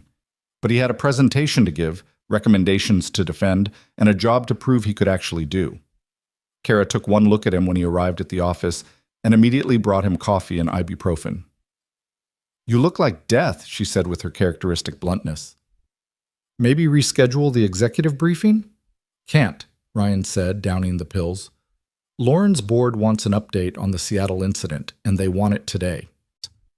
The conference room was full when Ryan arrived. Lauren, Marcus, Diana from HR, Thomas the CFO, and 3 board members he'd never met. He set up his presentation with hands that shook slightly from exhaustion and caffeine, then dove in. For 45 minutes, Ryan walked them through his findings from both facilities. He didn't sugarcoat the problems, but he also didn't catastrophize. He presented facts, showed photos, cited industry standards, and offered concrete solutions with cost estimates for each. When he got to the Seattle incident, he made it clear that while the outcome was fortunate, the underlying issues were systemic and needed immediate attention. "So what you're telling us," one of the board members said, an older man with silver hair and a skeptical expression, "is that we need to spend approximately $3 million across all our facilities to fix problems that haven't actually caused any serious incidents?" "With respect, sir," Ryan said, meeting his gaze steadily, "we've been lucky. The Seattle spill could have hospitalized people. The Austin warehouse has fire suppression systems that are 15 years old and haven't been tested in 3. The Chicago office has evacuation routes that would create dangerous bottlenecks in a real emergency. These aren't theoretical problems. They're ticking time bombs. And the cost of preventing disaster is always less than the cost of recovering from one." "But $3 million, the board member began. "Is less than one wrongful death settlement," Ryan interrupted, and felt Lauren stiffen beside him. He just contradicted a board member in front of the executive team, possibly crossing a line he shouldn't have. But he was too tired to be diplomatic. "Sir, I spent 5 years responding to emergencies that people thought would never happen. Office fires that started from faulty wiring that had been fine for years. Building collapses that happened because someone decided structural inspections were too expensive. People died because someone decided that prevention wasn't worth the cost. And I'm telling you right now, if we don't invest in these improvements and something happens, it won't just cost us money. It'll cost lives. And that's not a price I'm willing to pay, even if you are. The silence that followed was deafening. The board member's face had turned red. Marcus looked like he wanted to disappear into his chair. Diana was furiously taking notes. Thomas was calculating something on his tablet, probably Ryan's severance package. Lauren stood. Thank you, Ryan, for that comprehensive assessment. I think we have everything we need for now. Would you mind waiting outside while we discuss? Ryan gathered his materials with shaking hands and walked out of the conference room, certain he'd just destroyed his career 2 weeks in. He'd been too harsh, too direct, too honest. He'd challenged a board member in front of everyone. He'd basically accused them of being willing to let people die to save money. Even if he was right, you didn't say things like that in corporate America. There were ways to phrase concerns, political strategies for getting buy-in, diplomatic approaches that didn't involve metaphorically setting the conference table on fire. He sat in the waiting area, his head in his hands, and tried to figure out how he'd explain this to Maddie, how he'd tell his mother that he'd blown it, that he'd had everything and lost it because he couldn't keep his mouth shut. 20 minutes passed. 30. Kara appeared with more coffee, her expression sympathetic. Hanging in there? I think I just got fired, Ryan said.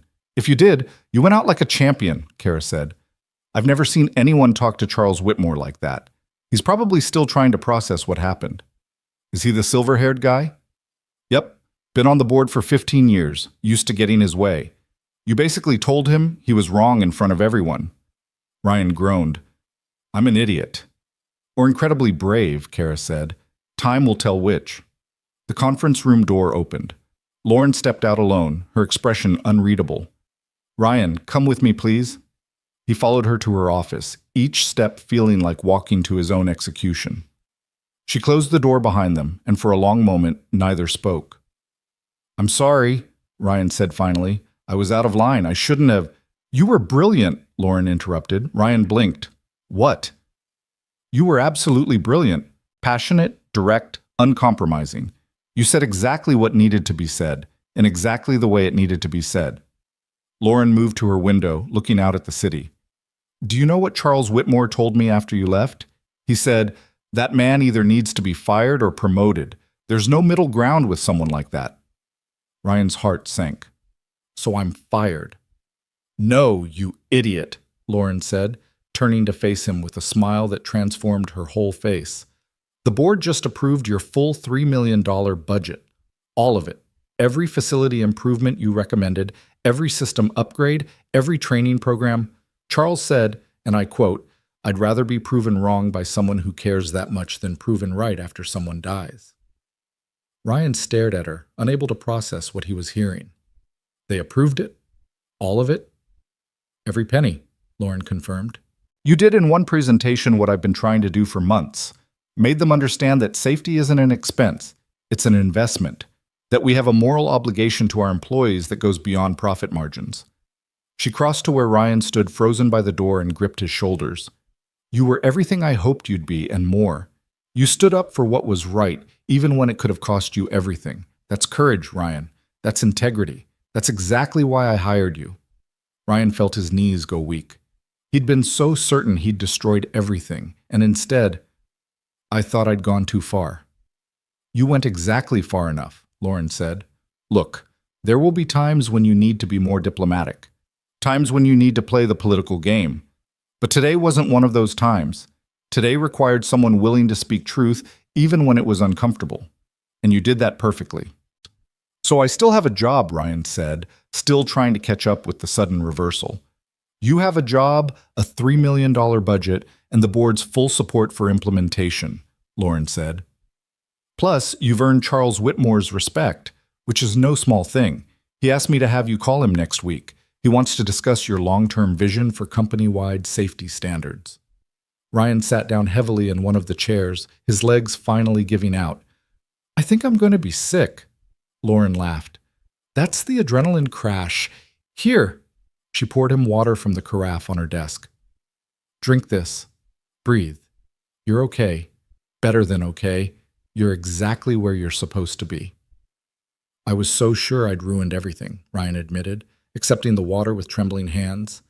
I couldn't sleep on the flight back because I kept replaying every facility tour, every problem I'd found, trying to figure out how to present it without sounding alarmist. And then I got in that room and I couldn't pretend the problems were smaller than they are. I couldn't soften the truth to make it more palatable. That's what makes you good at this job, Lauren said gently. You can't compromise on safety because you've seen what happens when people do. You've held dying people in your arms. You've seen buildings collapse and families destroyed. That experience, as painful as it was, it gave you a perspective that the rest of us don't have. And that's invaluable. They sat in silence for a moment, the weight of everything that had happened settling over them. 2 weeks ago, Ryan had been nobody. Now he was here, in the CEO's office, being told he'd just secured $3 million to implement changes that would save lives. It felt impossible. It felt like a dream he'd wake up from any minute. Thank you, Ryan said quietly, for taking a chance on me, for seeing something in me that I didn't see in myself. You saved my life, Lauren said simply. The least I could do was give you a chance to save others. Is that why you hired me? Ryan asked. Because you felt obligated? I hired you because you're qualified and talented and exactly what this company needs, Lauren said firmly. The fact that you saved my life just made it easier to trust my instincts about you. But Ryan, even if we'd never met in that hotel, even if I'd interviewed you cold with no history between us, I still would have hired you. Maybe for a different position initially, but I would have found a place for you. Because people like you, people who genuinely care about others, who can't walk away from someone in trouble, those people are rare. And when you find them, you hold on to them. Ryan felt something shift in his chest, some piece of himself that had been broken for 2 years finally clicking back into place. He wasn't just someone who'd gotten lucky. He wasn't just a charity case or an obligation. He was someone valuable, someone needed, someone who had earned his place through skill and courage and uncompromising integrity. What happens now? Ryan asked. Now? Lauren smiled. Now you go home, sleep for about 12 hours, spend the weekend with your daughter. Monday morning, you start the real work, planning implementation timelines, coordinating with facility managers, building your team. This was just the beginning, Ryan. The hard part starts now. I'm ready for it, Ryan said, and realized he meant it. For the first time in years, he was genuinely excited about his future instead of just anxiously trying to survive his present. I know you are, Lauren said. Now get out of here before I find more work to pile on you. Ryan stood, then paused at the door. Lauren, can I ask you something? Of course. That morning, in the hotel, do you ever think about what would have happened if I hadn't been there? If I'd been 5 minutes later, or if I'd decided it wasn't my problem? Lauren's expression grew serious. I think about it every day. Every single day. I wake up and remember that I'm only alive because a stranger decided my life was worth risking his own for. That kind of debt, it's not something you can repay, Ryan. It's something you carry with you, something that changes how you see the world. She paused, her eyes bright with emotion. You gave me a second chance at life. I'm spending every day trying to be worthy of that gift. You were always worthy, Ryan said softly. You don't owe me anything. Maybe not, Lauren agreed. But I'm grateful anyway. For you, for that moment, for the strange twist of fate that brought you into my life at exactly the right time. She smiled. Now go, before I get emotional and ruin my reputation as a tough CEO. Ryan left her office, walked through the corridor past curious employees, took the elevator down to the lobby, and stepped out into the Chicago afternoon. The sun was shining, the city was alive with movement and possibility, and for the first time since his discharge from the fire department, Ryan Hale felt like he was exactly where he belonged. He pulled out his phone and called his mother. She answered on the first ring, as she always did. Baby, how did it go? Mama, Ryan said, his voice breaking. I did it. I stood up in front of the board and I told them the truth. And instead of firing me, they gave me everything I asked for, $3 million to make people safe. $3 million because they believed in me.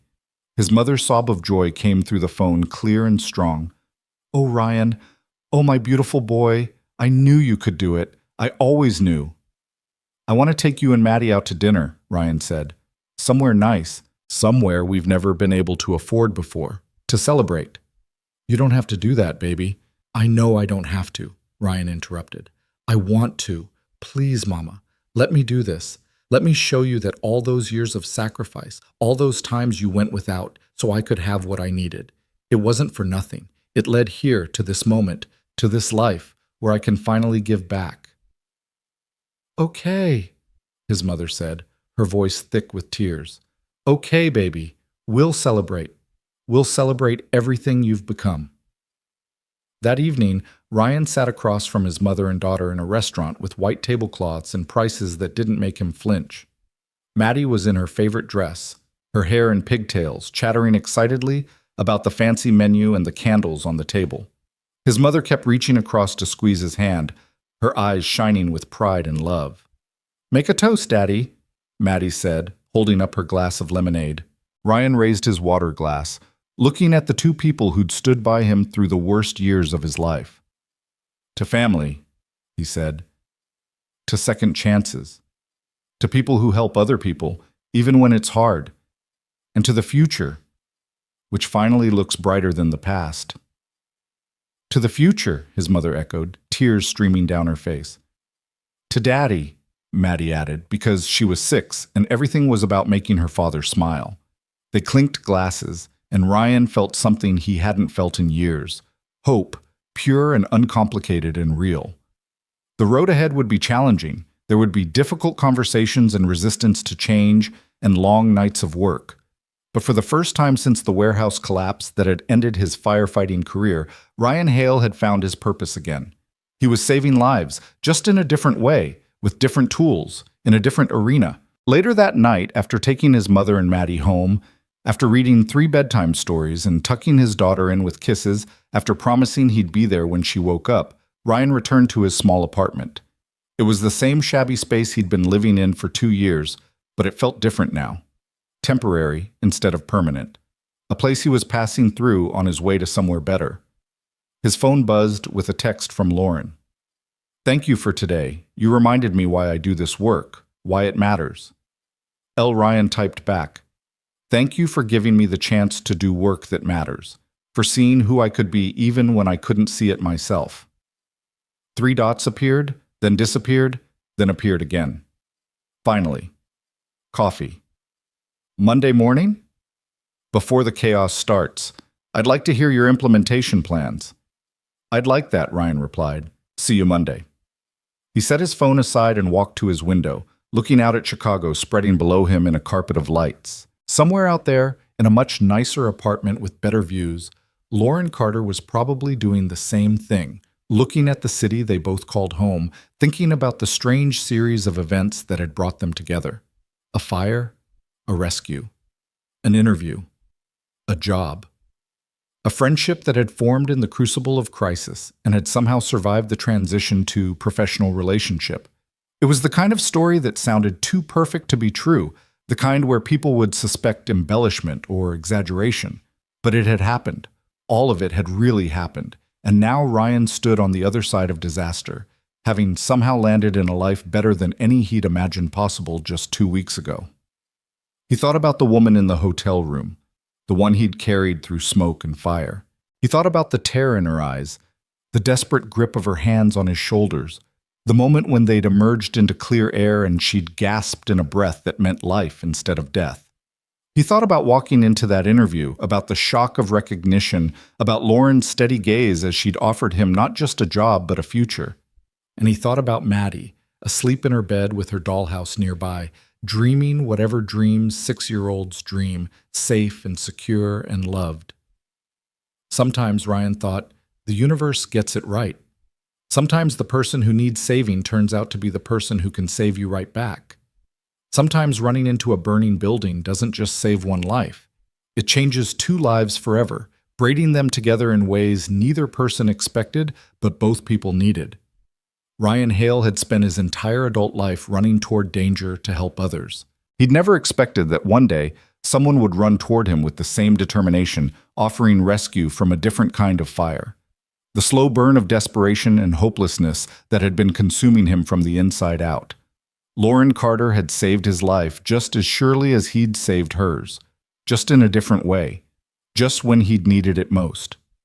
And now, standing in his window with the city lights reflecting in his eyes and hope warm in his chest, Ryan understood what his mother had meant when she'd called it justice instead of luck. This was balance. This was the universe finally evening the scales after taking so much for so long. This was what happened when you never stopped being the kind of person who ran into burning buildings. Eventually, someone noticed. Eventually, someone cared. Eventually, the hero got saved too. Ryan closed his eyes and let himself believe, fully and completely, that everything was going to be okay. That he'd found his place, his purpose, his future. That the hard times were finally, truly over. And for once, he was right.